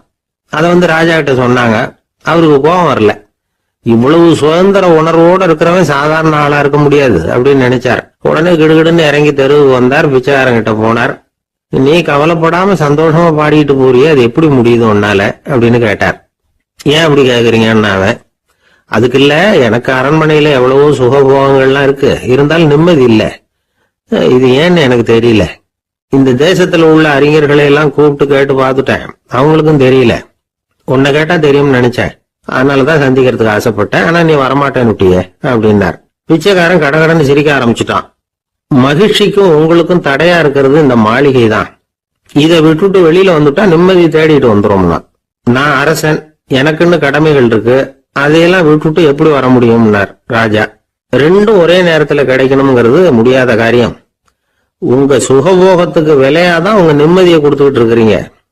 என்ன பாருங்க, என்கிட்ட எதுவும் இல்ல, அதனால எதுவும் போயிடுமோங்கிற பயமும் இல்ல, நிம்மதியா இருக்கிறேன் அப்படின்னா அவன். ராஜா உடனே சந்தோஷப்பட்டு தன்னுடைய மேலங்கியை எடுத்து அவனுக்கு பரிசா கொடுத்தாராம். அவன் சிரிச்சுக்கிட்டே அதை வாங்க மாட்டேன்னு விட்டானான். இதை நீங்க எனக்கு கொடுக்கறதுனால எந்த பயனும் இல்லை, அதே நேரத்துல அதை வாங்கிக்கிட்டேன்னா அடுத்த வினாடியிலிருந்து அதை எப்படி காப்பாத்துறதுங்கிற கவலை எனக்கு சேர்ந்துடும், அப்புறம் தூக்கம் வராது, நிம்மதி போயிடும் அப்படின்னானா. சொல்லிவிட்டு அவன் பாட்டுக்கு சந்தோஷமா பாடிக்கிட்டே போயிட்டான்.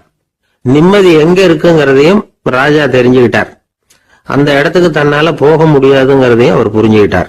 இப்படி இந்த கதைய அந்த கடற்கரையில மணலை கீறிக்கிட்டே உட்கார்ந்துருந்தார அந்த பெரியவர்கிட்ட சொல்லி முடிச்சோம். அவர் முகத்துல ஒரு தெளிவு தெரிஞ்சது. எங்களை நிமிர்ந்து பார்த்தார். ரொம்ப நன்றிங்க, இப்ப எனக்கு தெரிஞ்சு போச்சு, நிம்மதி வேணும்னா அதுக்கு என்ன பண்ணணும்னு இப்ப நல்லா புரிஞ்சுக்கிட்டேன் அப்படின்னார். என்ன புரிஞ்சுக்கிட்டீங்கன்னு கேட்டோம். இனிமே இந்த பக்கம் வந்தா உங்க கண்ணுல படாத இடமா பார்த்து உட்காரணும்னு புரிஞ்சுக்கிட்டேன் அப்படின்னார்.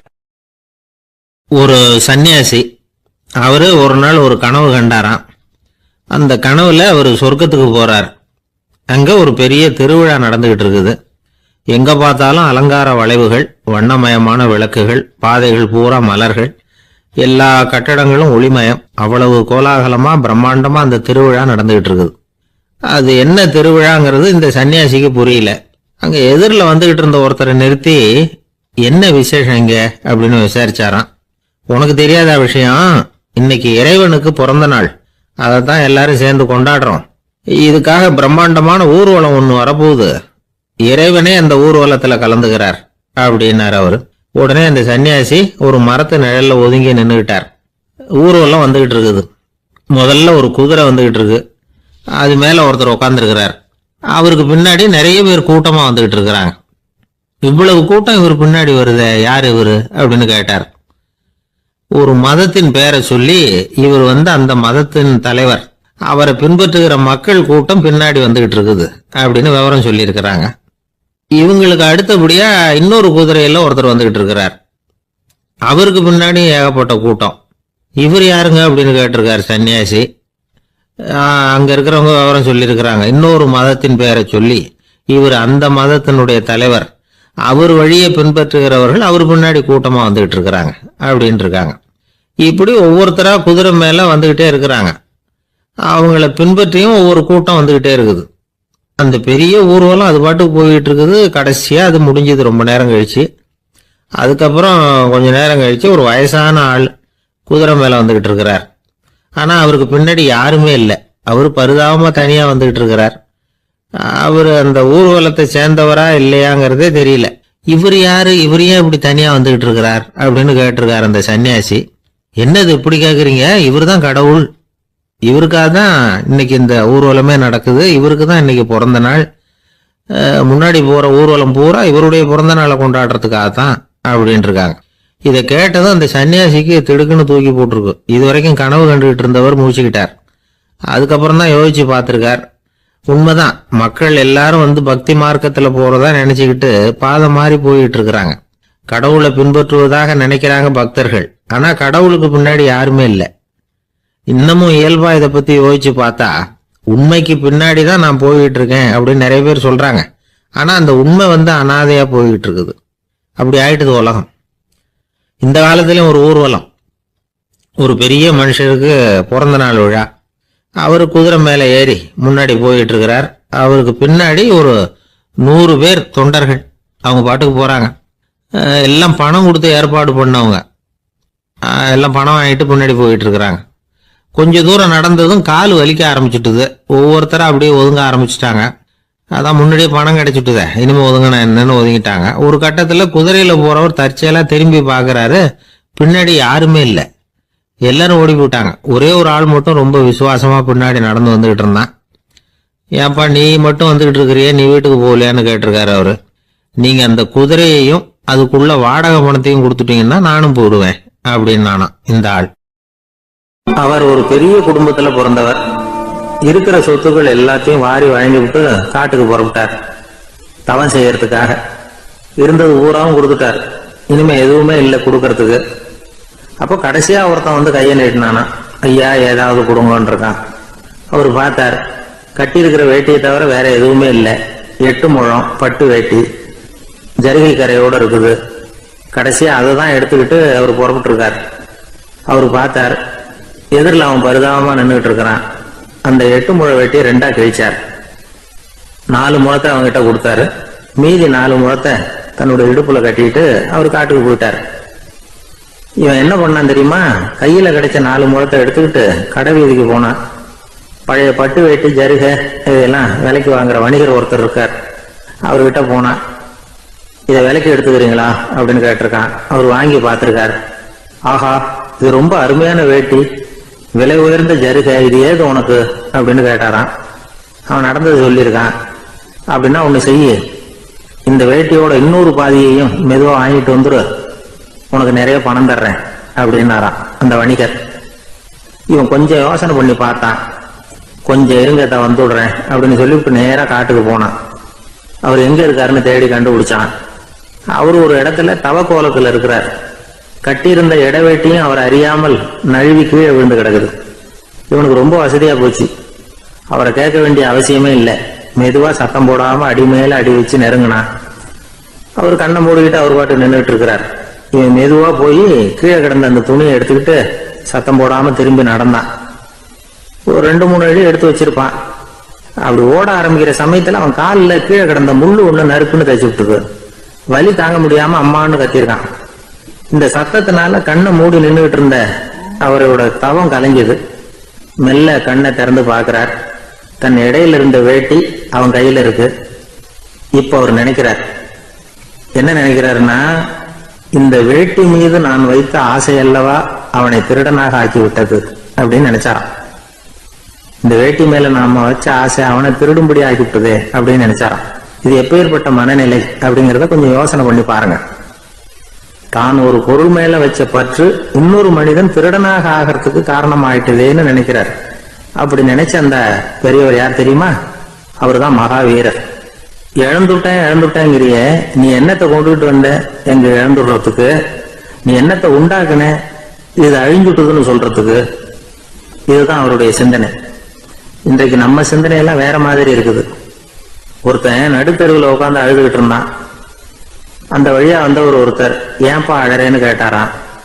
5 ரூபா சார், இந்த இடத்துல விழுந்துட்டுது, ரொம்ப நேரமா தேடுறேன், கிடைக்காது போல இருக்கு அப்படின்னு சொல்லிவிட்டு அழறான். எப்போ தொலைஞ்சதுன்னு கேட்டாராம் அவரு.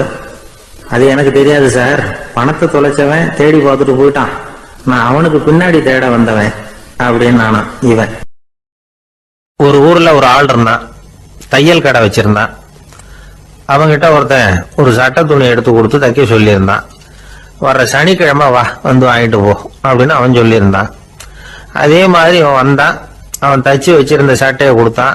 இவன் வாங்கி அங்கேயே போட்டு பார்த்தான். கை நீளம் ஒண்ணுக்கு ஒண்ணு வித்தியாசமா இருந்தது. வலது கை இடது பக்கத்தை விட நீளம் குறைச்சலா இருந்தது. அவன் முணுமுணுக்க ஆரம்பிச்சுட்டான், என்ன இது இப்படி தைச்சுட்டியேன்னு. இதுக்கு அவன் சொன்னான், ஐயையோ இதுக்காகவா சங்கடப்படுறீங்க, வலது கையை மட்டும் கொஞ்சம் உள்ள இழுத்தாப்புல வச்சுக்கிட்டீங்கன்னா சரியா போகுது, மற்றபடி அந்த சட்டையில உள்ள கலை அம்சத்தை கவனிங்க, எவ்வளவு அற்புதமா தச்சிருக்கேன் பாருங்க, ஒரு சின்ன குறைய இப்படி எல்லாம் பொருட்படுத்த வேண்டியதில்லை, நான் சொன்னது மாதிரி கையை கொஞ்சம் உள்ள இழுத்தது மாதிரி வச்சுக்கிட்டு நடந்து போங்க, ஜோரா இருக்கும் அப்படின்னா. அவனும் யோசிச்சு பார்த்தான். சரியான யோசனையா தான் தோணுச்சு. கொஞ்சம் முயற்சி பண்ணி வலது கையை கொஞ்சம் உள்ள இழுத்து சட்டை சரியா இருக்கிறது மாதிரி பண்ணிட்டான். இப்ப மறுபடியும் ஒரு பிரச்சனை. வலது கையை உள்ள இழுத்த மாதிரி அப்படியே வச்சுக்கிட்டதும் முதுகு பக்கம் கொஞ்சம் துணி தளர்த்தியா தொங்குறது மாதிரி தெரிஞ்சது. என்ன இது, முதுகு பக்கம் துணி குவிஞ்சுட்டுதே, தொங்குதே அப்படின்னா மறுபடியும், அடடா இதுக்காக கவலைப்படுறீங்க, உடம்பு அதுக்கு தகுந்த மாதிரி கொஞ்சம் வளைச்சிக்கிட்டா சரியா போடுது, இதுக்காக அந்த அழகான தையலை பிரிச்சு அதுல உள்ள கலை அம்சத்தை கெடுக்கிறதுக்கு என் மனசு இடம் தரல, எவ்வளவுக்கு தளர்த்தியா இருக்கோ அவ்வளவுக்கு கொஞ்சம் உடம்ப வளைச்சி அப்படி குனிஞ்சது மாதிரி போங்க போதும் அப்படின்னா. அதுவும் நல்ல யோசனையா தான் பட்டுது இவனுக்கு. சரின்னு சொல்லிவிட்டு புறப்பட்டான். தெருவில் இறங்கினா, கையை கொஞ்சம் உள்ள இழுத்தான், உடம்ப கொஞ்சம் முன்னால வளைச்சான், சட்டைக்கு தகுந்த மாதிரி உடம்ப பண்ணிட்டான், மெதுவா நடந்து போறான். இப்போ எதிரில் இன்னொருத்தன் வரான். இவனை பாக்குறான், இவன் போட்டிருக்கிற சட்டையை பாக்குறான், ஆஹா அற்புதம்ங்கிறான். சும்மா சொல்லக்கூடாது, ரொம்ப நல்லா இருக்கு, நிச்சயமா இது இந்த ஊர் மேல தெருவில் இருக்கிற ஒருத்தன் இருக்கானே அவன் தச்சதா தான் இருக்கணும் அப்படின்னா. இதை கேட்டதான் அவனுக்கு ஆச்சரியம், எப்படி அவ்வளவு கரெக்டா கண்டுபிடிச்சிங்க அப்படின்னு கேட்டிருக்கான். இதுக்கு அந்த வழிபோகன்னு சொன்னானா, அவன் ரொம்ப கெட்டிக்காரன், உங்களை மாதிரி உடம்பும் கையும் வளைஞ்சு போன ஒரு ஆசாமிக்கு அவனை தவிர வேற யாராலையும் இவ்வளவு பொருத்தமான ஒரு சட்டையை தைக்க முடியாது அப்படின்னானா. பாருங்க, அவனுக்காக இவன் அனுசரிக்க போய் இவனோட நிலைமை எப்படி ஆயிடுது பாருங்க. இதே மாதிரிதான் சில சடங்குகளும் சம்பிரதாயங்களும் நம்மளை கோமாளி ஆக்கி விட்டுரும். எதுவா இருந்தாலும் அதுல அறிவுபூர்வமான அணுகுமுறை அவசியம். ஒரு நர்ஸ் அவசரமா ஓடி டாக்டர் கிட்ட சொல்லிச்சான், டாக்டர் ஒரு தப்பு நடந்து போச்சு, 10ஆம் நம்பர் பெட்ல இருக்கிற பேஷண்ட்டுக்கு காலில் ஆபரேஷன் பண்றதுக்கு பதிலாக கையில ஆபரேஷன் பண்ணி விட்டீங்க, கை ஆபரேஷன் பண்ணிக்க வேண்டிய ஆள் 7ஆம் நம்பர் பெட்ல இருக்கார் அப்படின்னு தான். அதுக்கு ஒரு பதட்டப்படாம சொன்னாராம், பரவாயில்ல இவரை தூக்கி 7ஆம் நம்பர் பெட்ல போட்டுரு அப்படின்னாராம். ஒரு ஊர்ல ஒரு ஆள் இருந்தான். அவன் ஒரு நாள் கோயிலுக்கு போனான். கடவுள்கிட்ட வேண்டிக்கிட்டான், எனக்கு ஒரு 1 லட்சம் ரூபா நீ கொடுத்தா நான் உன் சன்னதியில ஒரு தேங்காய் உடைக்கிறேன் அப்படின்னு வேண்டிக்கிட்டான். கடவுள் பார்த்தார். உடனே அவன் கண் முன்னாடி தோன்றினார். இந்தா நீ கேட்ட 1 லட்சம் ரூபாய் அப்படின்னு சொல்லி அவன் கையில பணத்தை கொடுத்துட்டு மறைஞ்சிட்டார். இவனால நம்பவே முடியல, இவ்வளவு சுலபமா கிடைக்கும்னு தெரிஞ்சிருந்தா அனாவசியமா ஒரு தேங்காய் உடைக்கிறேன்னு வேண்டி இருக்க வேண்டியது இல்லையே அப்படின்னு நினைச்சான். இருந்தாலும் வேண்டுதலை நிறைவேற்ற வேண்டியது கடமை. அதுக்காக என்ன பண்ணா, பக்கத்தில் ஒரு கடைக்கு போனான். ஒரு தேங்காயை கையில் எடுத்தான். இது என்ன விலைன்னு கேட்டான். 5 ரூபான்னார் கடையில் இருந்தவர். அதிகமாக இருக்குதே விலைன்னா. அப்படின்னா ஒன்று செய்யுங்க, அடுத்த ஊருக்கு போங்க, அங்கே தென்னந்தோப்பு அதிகம், அதனால அங்கே இதை விட குறைஞ்ச விலைக்கு கிடைக்கும் அப்படின்னார். சரின்னு அடுத்த ஊருக்கு கிளம்புனான். அங்கே போய் விசாரிச்சான். ஒரு தேங்காய் 3 ரூபாய் விலைன்னாங்க. இதுவும் அதிகமாக தெரியுதுன்னா. அப்படின்னா ஒன்று செய்ய, அதோ அந்த ஆற்று ஓரமாக ஒரு தென்னை மரம் இருக்கு பார், அதில் நீயே ஏறி பறிச்சுக்கோ, ஒரு தேங்காய்க்கு 1 ரூபா கொடுத்தா போதும் அப்படின்னார் அந்த தோப்புக்கு சொந்தக்காரரு. இவனுக்கு மரம் ஏற தெரியாது, இருந்தாலும் ஆசை யாரை விட்டுது, விலை சல்லிசா இருக்குதே. ஆற்று ஓரம் போனால் தட்டு தடுமாறி அந்த மரத்தில் ஏறினா அந்த தென்னை மரம் வளைஞ்சி ஆற்று பக்கம் போய் அப்புறம் நிமிர்ந்து இருந்தது. அதாவது மரத்தின் உச்சி சரியா ஆற்றுக்கு நடுவில் இருந்தது. ஆற்றுல வெள்ளம் கரபுரண்டு ஓடிக்கிட்டு இருக்கு. இவன் கடவுள் கொடுத்த 1 லட்சம் ரூபாயை மடியில் வச்சு இறுக்கி கட்டிக்கிட்டான். உச்சிக்கு போய் காய் பறிக்கிற சமயத்தில் காற்றும் மழையும் பலமாக கலந்து அடிக்க ஆரம்பிச்சுட்டுது. கால் வழுக்கி விட்டுட்டுது. இவன் சடார்னு ஒரு தென்னை மட்டையை பிடிச்சிக்கிட்டு தொங்க ஆரம்பிச்சிட்டான். கீழே பயங்கரமான வெள்ளம், மடியில் 1 லட்சம் ரூபா பணம், என்ன செய்யறதுன்னு தவிக்கிறான். இந்த சமயம் கரையில் ஒரு யானை பாகன் யானையை குளிப்பாட்டிக்கிட்டு இருக்கிறான். அது அவன் கண்ணில் பட்டது. ஐயா ஒரு உதவின்னு கத்துனான். அவன் என்ன செய்யணும்னு கேட்டான். உன் யானையை மெதுவாக இங்கே அழைச்சிட்டு வா, எனக்கு நேராக கீழே நிறுத்து, என் காலை பிடிச்சி மெதுவாக கீழே இறக்கி விட்டுரு, என் மடியில் இருக்கிற பணத்தில் உனக்கு 10,000 ரூபா தரேன் அப்படின்னா. அவன் பார்த்தான். காலை கையை பிடிச்சா கூட எவனும் இந்த காலத்தில் 10 ரூபாய்க்கு மேலே தரமாட்டேங்கிறான், இவன் காலை பிடிச்சா 10,000 தர்றேங்கிறான் அப்படின்னு யோசனை பண்ணான். உடனே யானையை கொண்டுட்டு போனான். அவனுக்கு நேராக கீழே நிறுத்தினான். அவன் காலை பிடிச்சான். அவ்வளவுதான். அந்த நேரம் பார்த்து யானை மெதுவாக நடந்து அப்பால போட்டுது. இப்போ யானை பாகன் அவன் காலை கெட்டியாக பிடிச்சிக்கிட்டு தூங்குறான். பரிதாபமாக மேலே பார்க்குறான். அவன் மட்டையை பிடிச்சிக்கிட்டு தூங்குறான். இப்போ யானை பாகன் சொல்கிறான், தம்பி மட்டையை விட்டுறாத, கெட்டியாக பிடிச்சிக்கோ, நான் உனக்கு 10,000 ரூபா தரேன், இதோ மடியில் தான் வச்சுருக்கேன்னா. மேலே தொங்குறவனுக்கு இந்த நிலைமையிலேயும் ஒரு சந்தோஷம், மேற்கொண்டு ஒரு 10,000 ரூபா நமக்கு கிடைக்கும் போல இருக்கே அப்படின்னு. இந்த சமயத்தில் ஒருத்தன் ஒட்டகத்தை ஓட்டிகிட்டு வந்தான் அந்த பக்கமாக குளிப்பாட்டுறதுக்கு. யானை பாகம் பார்த்துட்டான். ஐயா ஒட்டகக்காரரை, அதை இங்கே கொண்டுட்டு வா, எங்கள் காலை பிடிச்சி பத்திரமா இறக்கி விடு, நாங்கள் பணம் கொடுக்குறோம்னா. அவனும் பணத்துக்கு ஆசைப்பட்டு வந்தான். அவன் காலை பிடிக்கிற சமயம் ஒட்டகமும் நழுவி போட்டுது. இப்போ 3 பேருமே வரிசையாக தொங்குறாங்க. ஒட்டகக்காரன் கத்துறான், தம்பி மட்டையை விட்டுறாத, கெட்டியாக பிடிச்சிக்கோ, நான் என் மடியில் இருக்கிற 5,000 உனக்கு தந்துடுறேன்னா. மேலே தொங்குறவனுக்கு இன்னமும் சந்தோஷம், இவனும் பணம் தர்றேங்கிறான், அப்படின்னா இன்னைக்கு நமக்கு மொத்த பண வரவு எவ்வளவு அப்படின்னு ஒவ்வொன்றா கூட்டி பார்க்க ஆரம்பிச்சான். மனக்கணக்கு சரியா வரல, அதனால அப்படியே விரல விட்டு எண்ண ஆரம்பிச்சான். அவ்வளவுதான், மட்டையை விட்டுட்டு கை நழுவி வந்துட்டுது. 3 பேரும் பொத்துன்னு ஆத்துல விழுந்தாங்க. படாத பாடுபட்டு தட்டு தடுமாறி கரைக்கு வந்து சேர்ந்தாங்க. 3 பேர் மடியில் இருந்த பணமும் ஆத்தோட போட்டுது. பேராசை பெருநஷ்டம் அப்படின்னு ஒரு பழமொழி இருக்குல்ல, அதை விளக்கறதுக்காக சொல்லப்பட்ட கதை இது. இந்த காலத்துல ஒருத்தர் ஒரு நீச்சல் குளத்துல நீச்சல் அடிச்சுக்கிட்டு இருக்கிறார். காவலுக்கு இருந்தவர் அதை கவனிச்சுட்டார். கரையிலிருந்து சத்தம் போட்டாராம், இதோ பாருங்க, இங்க ராத்திரி 8 மணிக்கு மேல நீச்சல் அடிக்கிறது சட்டப்படி குற்றம், அதுக்கு அனுமதி கிடையாது, தெரியாதா உங்களுக்கு அப்படின்னாராம். இதுக்கு அவரு, ஐயோ நான் நீச்சல் அடிக்க வந்தவன் இல்லைங்க, சும்மா சுத்தி பார்க்க வந்தவன், தடுமாறி குளத்துல விழுந்துட்டேன், நீச்சல் தெரியாது, அதனால தத்தளிச்சுக்கிட்டு இருக்கிறேன் அப்படின்னு கத்துனாராம். கரையில இருந்தவர் பார்த்தார். ஓ அப்படின்னா சரி, அதுக்கு ஒன்றும் தடை இல்லை அப்படின்னு சொல்லிவிட்டு அவர் பாட்டு நடந்து போயிட்டாராம். நம்மள மாதிரி ஒரு ஆசாமி அவன் நம்மள மாதிரியே கற்பனை பண்ணான். அதாவது நாம தான் இந்த உலகத்துல ரொம்பவும் கஷ்டப்படுறோம், மற்றவங்க எல்லாம் சந்தோஷமா இருக்கிறாங்க அப்படின்னு அவன் நினைச்சுக்கிட்டான். அவன் ஒரு நாள் கடவுளை வேண்டிக்கிட்டானா, சுவாமி இந்த உலகத்துல எவ்வளவோ பேர் இருக்கிறாங்க, ஒவ்வொருத்தருக்கும் ஒவ்வொரு விதமான கஷ்டம் இருக்கலாம், ஒத்துக்கிறேன், இருந்தாலும் எனக்கு அது கொஞ்சம் அதிகமா இருக்கிறது மாதிரி தெரியுது, அதனால நீங்க எனக்காக ஒரு சின்ன உதவி செஞ்சா போதும். அது வேற ஒண்ணும் இல்ல, என்கிட்ட இருக்கிற துயரங்களை இன்னொருத்தர் யாருகிட்டயாவது கொடுத்துருங்க, அவர்கிட்ட இருக்கிற துயரங்களை என்கிட்ட மாத்தி கொடுத்துருங்க, ஒரு மியூச்சுவல் டிரான்ஸ்பர், அவ்வளவுதான், அப்படி பண்ணிவிட்டா போதும் அப்படின்னு வேண்டிக்கிட்டானான். அன்னைக்கு ராத்திரியே அவன் ஒரு கனவு கண்டிருக்கான். வானத்திலிருந்து ஒரு குரல் கேட்டிருக்கு. அது என்ன சொல்லிச்சு தெரியுமா? ஏ ஜனங்களே, எல்லாரும் அவங்க கஷ்டங்களை ஒரு பையில போட்டு எடுத்துக்குங்க, அப்படி எடுத்துக்கிட்டு நேரா இந்த ஊர் எல்லையில இருக்கிற கோயிலுக்கு வந்து சேருங்க அப்படின்னு அந்த குரல். ஆஹா, கடவுள் நம்ம பிரார்த்தனைக்கு செவி சாய்ச்சுட்டார் அப்படின்னு சந்தோஷப்பட்டான் இவன். உடனே என்ன பண்ணா, தன்கிட்ட இருந்த கஷ்டத்தை எல்லாம் ஒரு சாக்கு பையில போட்டு எடுத்துக்கிட்டான். வீட்டை விட்டு வெளியில வந்தான். தெருவுல இறங்கி நடக்கிறான். அங்க பார்த்தா ஏகப்பட்ட பேர் ஆளுக்கு ஒரு பைய தூக்கிக்கிட்டு கோயிலுக்கு போயிட்டு இருக்கிறாங்க. சில பேர் மூட்டையா கட்டி தலையில சுமந்துக்கிட்டு போயிட்டு இருக்கிறாங்க. இவன் பார்த்தான். இவனுக்கு ரொம்ப ஆச்சரியமா இருந்தது. ஏன்னா எல்லாரும் வச்சிருக்கிற பைய இவன் பைய விட பெருசா இருந்தது. இவன் பை தான் இருக்கிறதுலயே கொஞ்சம் சின்னதா தெரிஞ்சது. இப்ப அவன் மறுபடியும் சாமியை வேண்டிக்கிட்டான். கடவுளே, இப்ப உள்ள சூழ்நிலையை கவனிச்சா என்கிட்ட இருக்கிற பையே பரவாயில்லன்னு தோணுது.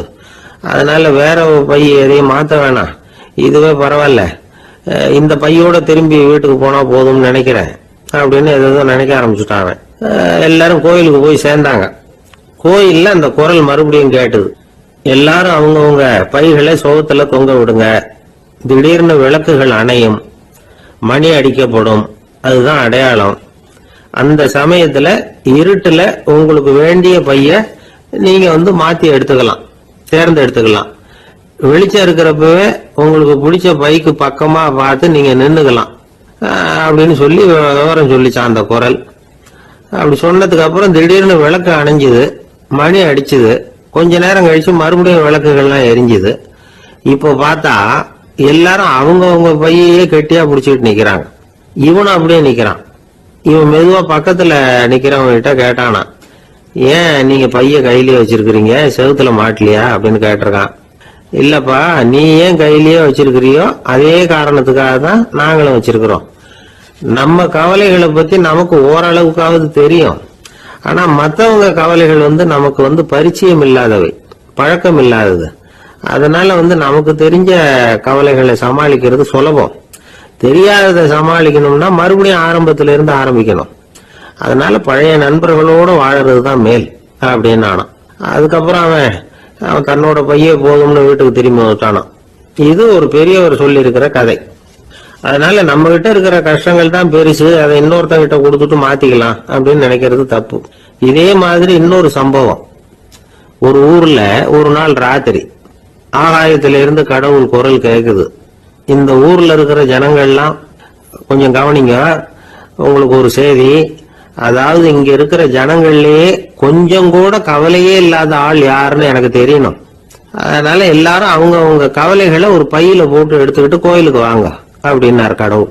உடனே வரிசையா எல்லாரும் வர ஆரம்பிச்சாங்க. எல்லார் கையிலயும் பை இருந்தது, சின்னதும் பெருசுமா. கவலையே இல்லாத ஆள் யாருன்னு தேடினார் கடவுள். ஒரே ஒரு ஆள் மட்டும் கையில எதுவும் இல்லாம வெறும் கையை வீசிக்கிட்டு ரொம்ப ஜாலியா நடந்து வந்துகிட்டு இருந்தான். கடவுள் அவங்ககிட்ட போனார். ஏப்பா, உனக்கு கவலையே இல்லையா அப்படின்னு கேட்டார். எனக்கும் சில கவலைகள்லாம் உண்டு அப்படின்னு அவன். எங்க அதெல்லாம்னு கேட்டிருக்காரு கடவுள். பின்னாடி லாரியில வந்துகிட்டு இருக்கு அப்படின்னு அவன். ஒரு ஊர்ல ஒரு ராஜா இருந்தார். அந்த ராஜாவுக்கு ஒரு மந்திரி. ராஜா ரொம்ப நியாயமானவர், நேர்மையானவர், கண்டிப்பானவர். தப்பு செய்யறது யாரா இருந்தாலும் தண்டனை கொடுப்பார். வேண்டியவங்களுக்கு ஒரு நியாயம், வேண்டாதவங்களுக்கு ஒரு நியாயம்ங்கிறதெல்லாம் அவர்கிட்ட கிடையாது. ஒரு சமயம் அரசவையில அந்த அமைச்சரே விதிமுறைகளுக்கு புறம்பா ஏதோ நடந்துகிட்டு இருக்கார். மன்னருக்கு கோபம் வந்துட்டுது. உடனே அந்த அமைச்சரை கிட்டத்துல கூப்பிட்டு அவர் கன்னத்துல ஓங்கி ஒரு அறை கொடுத்துட்டாராம். உடனே அந்த அமைச்சர் என்ன பண்ணார் தெரியுமா, நேரா போனார். அங்க நின்றுகிட்டு இருந்த இன்னொருத்தர் கன்னத்துல ஓங்கி அரைஞ்சார். அறை வாங்கினவர் திகைச்சு போயிட்டார். இவரையே நம்மள அரைகிறார் அப்படின்னு யோசனை பண்ணார். மன்னரும் திகைச்சு போயிட்டார். நாம இவரை அரைஞ்சா அதுக்காக இவரு போய் இன்னொருத்தர் அரையணுமா அப்படின்னு யோசனை பண்ணார். அவர் இவருக்கு என்ன பைத்தியமானு கூட நினைக்க ஆரம்பிச்சுட்டார். ஆனா என்ன ஆச்சுன்னா, அப்புறம் அமைச்சர் அவர் கவனிச்சுக்கிட்டு இருந்தாரா, அவர் இன்னொருத்தர் அரைஞ்சார் இல்லையா, அந்த அறை வாங்கின ஆசாமியை பார்த்து கத்திக்கிட்டு இருந்தார். யாரு, அமைச்சர். ஏன்பா, என்கிட்ட அறைய வாங்கிட்டு இப்படி விவரம் இல்லாம நின்றுட்டு இருக்கிறிய, நான் உனக்கு கொடுத்ததை நீ வேற யாருகிட்டயாவது கொடுத்துரு அப்படின்னார். உடனே அந்த ஆள் பார்த்தான். தனக்கு அடுத்தபடியா நின்றுகிட்டு இருந்தவன ஓங்கி ஒரு அறை அரைஞ்சான். அவன் கண்ணத்தை தடவிட்டே யோசனை பண்ணான். இது ஏதோ புரிஞ்சுக்கிட்ட மாதிரி அடுத்தாப்புல நின்றுட்டு இருந்தவன அரைஞ்சான். இப்படி இந்த அறை மாறி மாறி போயிட்டே இருக்குது. ஊரு பூரா பிரயாணம் பண்ண ஆரம்பிச்சுட்டுது. அன்னைக்கு ராத்திரி அந்த ராஜா படுக்கிறதுக்காக போனார். அந்த நேரம் பார்த்து அவர் கண்ணத்துல பலார்னு ஒரு அறை விழுந்தது. நம்மளே அறையிறது யாரு அப்படின்னு அதிர்ச்சியோட மன்னர் திரும்பி பாக்குறாரு. அரைஞ்சது அவரோட மனைவி. என்னாச்சு உனக்குன்னு கத்துனார் ராஜா. உங்களுக்கு தெரியாதா, ஊரு பூரா ஒருத்தர் மாத்தி ஒருத்தர் மூலமா இந்த அறை பிரயாணம் பண்ணிட்டு வருது அப்படின்னாங்க அந்த அம்மா. அப்படின்னா ஆரம்பிச்ச இடத்துக்கே வந்துட்டுதா அப்படின்னாராம் மன்னர். என்ன சொல்றீங்கன்னு கேட்டிருக்காங்க. இவர் விவரத்தை சொன்னாராம். அப்படின்னா நீங்க ஆரம்பிச்சு வச்ச இந்த விளையாட்டை நான் முடிச்சு வச்சுட்டேன் அப்படின்னாங்களாம் அந்த அம்மா. மறுநாள் காலை மறுபடியும் அரசவை கூடிச்சு அந்த அமைச்சர் மன்னரை பார்த்து கேட்டார், என்ன மகாராஜா, என்கிட்ட கொடுத்ததை திருப்பி வாங்கிட்டீங்களா அப்படின்னாராம். இப்படி நடக்கும்னு நான் எதிர்பார்க்கவே இல்லைன்னார் மன்னர். ஆனா நான் எதிர்பார்த்தேன். அது எங்க போயிட போகுது, ஊர் பூரா சுத்தி கடைசியில உங்ககிட்ட தான் வந்து சேரும் அப்படிங்கறது எனக்கு தெரியும் அப்படின்னாரு அமைச்சர். இந்த கதை வேடிக்கையா இருந்தா கூட இதுல உள்ள கருத்து முக்கியமானது. இந்த உலகத்துல பல கருத்துக்கள் இப்படிதான் மாறி மாறி சுத்தி வந்துகிட்டே இருக்குது. நம்மாலும் ஒருத்தன் தன்னுடைய நண்பன் ஒருத்தனை கடத்தெருல பார்த்தான். உடனே ஓடி போய் பலாருன்னு ஒரு அறை கொடுத்தானா. அவன் கண்ணத்தை தடவிட்டு ஏன்டா என்ன அரைஞ்சேன்னு கேட்டிருக்கான். நீ ஏன்டா என்ன முட்டாள்னு என் மனைவிட்ட போய் சொன்னேன் அப்படின்ட்டு இருக்கான் அவன். உன்னை ஒரு முட்டாள்னு சொன்னதுக்காகவா நீ என்ன அரைஞ்ச அப்படின்னு கேட்டிருக்கான் இவன். டேய், நான் அதுக்காக அறையலப்பா, அது ஒரு பெரிய ரகசியம். நான் முட்டாளுங்கிறது அந்த ரகசியத்தை நீ ஏன் எங்க வீட்டுல போய் சொன்னேன், அதுக்காக தான் அரைஞ்சேன் அப்படின்னு அவன். ஒரு ஊர்ல ஒரு ராஜா இருந்தார். அவர் ஒரு பூனை வளர்த்தார். ரொம்ப செல்லமா அவர் அந்த பூனையை வளர்த்தார். அவர் என்ன பண்ணுவார் தெரியுமா, இரவு நேரத்துல அந்த பூனையோட தலையில ஒரு விளக்க வச்சிருவார். அந்த பூனை ரொம்ப ஜாக்கிரதையா அந்த விளக்கு கீழே விழுந்துடாம பாத்துக்கும். தலையை ஆட்டாம ரொம்ப நிதானமா ராஜா பின்னாடி நடந்து போய்கிட்டே இருக்கும். அந்த விளக்கு வெளிச்சத்துல எல்லா வேலைகளையும் செஞ்சிருவார். கையில ஒரு விளக்க தனியா எடுத்துட்டு போக வேண்டிய அவசியமே இல்லை. விளக்க தூக்கிட்டு போற வேலையை அந்த பூனை பாத்துக்கும். அதனால ராஜாவுக்கு அந்த பூனை மேல ரொம்ப பிரியம். மந்திரிகளை எல்லாம் கூப்பிட்டு அவங்க கிட்ட சொல்லுவார், பாத்தீங்களா இந்த பூனை எவ்வளவு விசுவாசமா நடக்குது, என் பேர்ல எவ்வளவு மரியாதை பாத்தீங்களா அதுக்கு அப்படிம்பார். இதை கேட்டுவிட்டு அங்கிருந்த அமைச்சர்கள் ஒருத்தர் சொன்னார், மன்னா நீங்க சொல்றது சரிதான், இருந்தாலும் இந்த பூனையோட விசுவாசத்தை நாம கொஞ்சம் சோதிச்சு பார்க்க வேண்டியிருக்கு அப்படின்னாராம். சரி, உங்க ஆசையை ஏன் கெடுக்கணும், நல்லா சோதிச்சு பாருங்க அப்படின்னு சொல்லிவிட்டார் ராஜா. உடனே அந்த அமைச்சர் என்ன பண்ணார் தெரியுமா, எங்கேயோ புறப்பட்டு போனார். ஒரு 5-6 எலிகளை பிடிச்சிட்டு வந்தார். அரண்மனையில் ராஜா ஏதோ வேலை பார்த்துக்கிட்டு இருக்கிறாரு. பக்கத்துல அந்த பூனை ரொம்ப பணிவா நின்றுகிட்டு இருக்குது. அது தலையில விளக்கு எரிஞ்சுக்கிட்டு இருக்கு. அமைச்சர் தான் பிடிச்சிட்டு வந்த எலிகளை அந்த பூனை பார்வையில படுறது மாதிரி எதிரில் விட்டார். அந்த எலிகள்லாம் அங்கேயும் இங்கேயும் ஓட ஆரம்பிச்சுது. அதை பார்த்தது பூனை, அவ்வளவுதான். தலையில இருக்கிற விளக்க பத்தியும் கவலைப்படல, ராஜாவை பத்தியும் கவலைப்படல. ஒரே பாய்ச்சலா பாஞ்சு எலிகளை துரத்த ஆரம்பிச்சுட்டுது. தலையில இருந்த விளக்கு எங்கேயோ போய் விழுந்தது, அணைஞ்சு போச்சு. இருட்டுல ராஜா தடுமாற ஆரம்பிச்சுட்டார். இந்த சமயத்துல அந்த அமைச்சர் மறுபடியும் விளக்க ஏத்தினார், வெளிச்சம் வந்தது. அதுக்கப்புறம் அந்த அமைச்சர் பேசினார், அரசே, பூனையோட விசுவாசத்தை பாத்தீங்களா, எலி அது கண்ணுல படுற வரைக்கும் தான் விசுவாசமா இருந்தது. அது மாதிரி எலிய பார்த்தது எல்லாத்தையும் விட்டுட்டு அதை துரத்த ஆரம்பிச்சுட்டு பாத்தீங்களா. தான் அந்த பூனையை பத்தி நினைச்சது தப்புங்கிறது அதுக்கப்புறம் தான் அந்த ராஜாவுக்கு புரிஞ்சுதான். சரி, இப்ப எதுக்கு இந்த கதையெல்லாம் அப்படிங்கிறீங்களா, இந்த பூனை மாதிரி தான் நம்ம மனசும். மனசை எவ்வளவுதான் பயிற்சி கொடுத்து பக்குவமா வச்சிருந்தாலும் பார்க்கறதுக்கு பரமசாது மாதிரி தான் இருக்கும். பார்க்க வேண்டியதை பார்த்துட்டுன்னா பாஞ்சிரும். இந்த பூனை மாதிரி புலன் இன்ப பொருள்கள் கிட்டாத வரைக்கும் மனம் அடங்கி இருக்கிறது மாதிரி தான் தெரியும். கொஞ்சம் வாய்ப்பு கிடைச்சாலும் அது குதிக்க ஆரம்பிச்சிரும், தப்பு பண்ண ஆரம்பிச்சிரும். பெரிய பெரிய முனிவர்கள் வாழ்க்கையில நடந்த வீழ்ச்சி இதை தான் நிரூபிக்குது. புலன்களின் ஆற்றல் அதிகம், அதனால மனக்கட்டுப்பாடு பயிற்சிகள்ல ரொம்ப எச்சரிக்கையா இருக்கணுங்கிறார் சுவாமி சிவானந்தர். மது பழக்கத்தையே விட்டுட்டேன்னு உறுதியா இருப்பான். கடை கண்ணுல பட்டுவிட்டதுன்னா காலை அவனை கேட்காமலே இழுத்துட்டு உள்ள போயிடும். இதுதான் மனசுங்கிறது. அதுதான் அந்த ராஜா வளர்த்த பூனை. நம்மால் ஒருத்தன் அந்த ராஜா பூனை தலையில விளக்க வச்சது மாதிரி இவன் தன்னுடைய தலையிலேயே ஒரு விளக்க ஏற்றி வச்சுக்கிட்டு என்னத்தையும் தேட ஆரம்பிச்சான். தேடிக்கிட்டு இருக்கிறான். தலையை ஆட்டாம நிதானமா நடந்து ரொம்ப நேரமா தேடிட்டு இருக்கிறான். அந்த சமயம் அங்க வந்த ஒருத்தர், என்னத்தை தேடுறீங்கன்னு கேட்டார். அதுதான் மறந்து போச்சு அப்படின்னு இழுத்தான். சரி, கொஞ்சம் இப்படி உட்காருங்க, ஞாபகம் வந்ததும் தேட ஆரம்பிக்கலாம் அப்படின்னாரு அவரு. இவன் கொஞ்ச நேரம் உட்காந்து யோசிச்சான். அப்புறம் திடீர்னு எழுந்திரிச்சான். ஞாபகம் வந்துட்டுதுன்னா. என்னன்னு கேட்டார். எங்க வீட்டுல இருந்த விளக்க எங்க வச்சேன்னு தெரியல, அதுதான் தேடிக்கிட்டு இருக்கிறேன், ஏற்றி வைக்கலாம்னு பாக்குறேன் அப்படின்னா. வாழ்க்கையில சில சந்தர்ப்பங்கள்ல நாம சில அவமானங்களை சந்திச்சே தீர வேண்டியிருக்கு. என்ன பண்றது, காலம் அப்படி. அவமானப்படுறவங்க உடனே அடங்கி போயிடுறது தான் உலக வழக்கம். அவமானப்பட்டா உடனே சீறி எழறவங்களும் உண்டு. ஆனா அதையே ஒரு சவாலா எடுத்துக்கிட்டு முன்னுக்கு வர்றவங்களும் சில பேர் இருக்கிறாங்க. அவங்க ரொம்ப அபூர்வம். இன்னைக்கு மனோதத்துவ நிபுணர்கள்லாம் என்ன சொல்றாங்க தெரியுமா? அவமானப்பட்டுட்டா உடனே அடங்கி போயிடக்கூடாதான். அதையே ஒரு சவாலாக எடுத்துக்கிட்டு மனசுல ஒரு வைராக்கியத்தோட முயற்சி பண்ணனா வாழ்க்கையில் எல்லாரும் முன்னேறலாமா. அவமானம்ங்கிறத நாம் வைராக்கியமா மாத்திக்கணும். அதுதான் வெற்றிக்கு வழி. ராமர் இந்த பூமியில பிறந்ததே ஒரு வைராக்கியத்தினால தான் சார் அப்படின்னார் ஒருத்தர். எப்படிங்க அது அப்படின்னு கேட்டேன். அவர் சொன்னார், தசரதருக்கு ராமர் குழந்தையா பிறக்கணும், அப்பதான் இங்க இருக்கிற கஷ்டங்கள்லாம் நீங்கும் அப்படின்னு சர்வ லோகமும் எதிர்பார்த்துக்கிட்டு இருக்குது. ஆனா அவர் எப்போ பிறப்பார் அப்படின்னு யாருக்கும் தெரியல. அந்த காரியம் சீக்கிரம் நடக்கணுமே, அதுக்கு என்ன பண்றது? நாரதர் வந்தார் ஒரு நாள் தசரதரை தேடி. தசரதா, உனக்கு ஒரு செய்தி தெரியுமான்னு ஆரம்பிச்சார். அவர் எப்பவும் இப்படித்தானே ஆரம்பிக்கிறது வழக்கம். என்ன விஷயம்னு கேட்டார் தசரதர். தசரதா, நீ அடிக்கடி உன்னோட தேர்ல ஏறிக்கிட்டு தேவலோகத்துக்கு போற, அங்க போற வர்ற எல்லாம் பண்ணிட்டு இருக்க, எல்லாம் சரி. தேவலோகத்திலையும் உன்னை நல்லபடியா தான் வரவேற்கிறாங்க. தேவேந்திரன் உன்னை பிரியமா அழைச்சிட்டு போய் தன்னுடைய அரியாசனத்திலேயே தனக்கு பக்கத்திலேயே உட்கார வைக்கிறான். நீ சந்தோஷமா உட்காந்து பேசிவிட்டு வந்துடுற. ஆனா நீ இங்க வந்ததுக்கு அப்புறம் அங்க என்ன நடக்குது தெரியுமா உனக்கு அப்படின்னாராம் நாரதர். என்ன நடக்குது எனக்கு ஒன்றும் தெரியலையே அப்படின்னாராம் தசரதர். நாரதர்கிட்ட கிட்டத்தில் கேட்டிருக்காரு, கொஞ்சம் சொல்லுங்க என்னது அப்படின்னு. அவர் நெருங்கி வந்தாராம் நாரதரும். மெதுவா அவர் காதோட காதா சொன்னாராம்.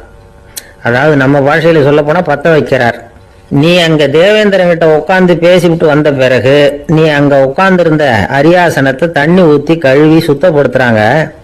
நீ என்ன அந்த அளவுக்கு சுத்தம் இல்லாத ஆளா? தினம் குளிக்காம இருக்கிற அப்படின்னாராம். தசரதருக்கு இது ரொம்ப அவமானமா போயிட்டுது. அப்படியே செய்யறாங்க அப்படின்னாராம். ஆமா, நீ வேணும்னா நான் சொல்றது உண்மையா இல்லையா அப்படின்னு சோதனை பண்ணி பார்த்துக்கோ அப்படின்னாராம் நாரதர். உடனே தசரதர் இதுக்காகவே புறப்பட்டு தேவலோகம் போனார். அங்க வழக்கம் போலவே இவரை கூப்பிட்டு உட்கார வச்சு பேசிக்கிட்டு இருந்தான் தேவேந்திரன். கொஞ்ச நேரம் பேசிக்கிட்டு இருந்துட்டு சரி நான் கிளம்புறேன்னு புறப்பட்டார். சரி, அவனும் வாசல் வரைக்கும் வழி அனுப்பி வச்சுட்டு உள்ள போயிட்டான். தசரதர் வெளியில கொஞ்ச நேரம் மறைஞ்சு இருந்துட்டு மெதுவா உள்ள எட்டி பார்த்தார் என்ன நடக்குதுன்னு. நாரதர் சொன்னது உண்மைதான். தசரதர் உட்கார்ந்திருந்த ஆசனத்தை அங்க 2 தேவர்கள் கழுவி சுத்தப்படுத்திக்கிட்டு இருக்கிறாங்க. தசரதரால் இதை தாங்கிக்க முடியல. அவருக்கு ரொம்ப அவமானமா போச்சு. நேரா கிடுகிடுன்னு தேவேந்திரங்கிட்டே போனார். நான் உட்கார்ந்திருந்த இருக்கையே சுத்தம் பண்றியே, நான் என்ன அந்த அளவுக்கு பாவியா அப்படின்னு கேட்டார். ரொம்ப கோபமா கேட்டார். தசரதரே, மனுஷனுக்கு 3 கடன்கள் உண்டு. தேவ கடன், ரிஷி கடன், பித்ரு கடன். இதை தீர்க்காதவன் பாவியாகிறான். இதுல மகனை பெறுவதால் தான் பித்ரு கடன் தீரும். உனக்கு மகன் கிடையாது, அதனால நீ பாவி ஆகிற. பாவி உட்கார்ந்திருந்த இடம்ங்கிறதுனால அதை சுத்தம் செய்ய வேண்டியது எங்க கடமை அப்படின்னு நானும் தேவேந்திரன். இந்த இடத்துல தசரதருக்கு ஏற்பட்ட அவமானம் ஒரு வைராக்கியமா மாறிச்சு. தேவேந்திரனே கேட்டுக்கோ, ஒரு மகனை பெற்ற பிறகுதான் இந்த சபையில மறுபடியும் அடி எடுத்து வைப்பேன் அப்படின்னு சொல்லிட்டு போயிட்டாராம். போய் புத்திர காமேஷ் யாகம் பண்ணார். புத்திரர்கள் பிறந்தார்கள். இந்த கதையில உள்ள கருத்து என்னன்னா, தேவேந்திரன் தசரதரை அப்படி அவமானப்படுத்தலைன்னா அவருக்கு இப்படி ஒரு வைராக்கியம் பிறந்திருக்குமா? யோசிச்சு பார்க்கணும். நமக்கு ஏற்படுகிற சில அவமானங்களையும் வைராக்கியமா மாத்திக்குவோம். அப்படி மாத்திக்கிட்டோம்னா வாழ்க்கையில முன்னேறலாம்.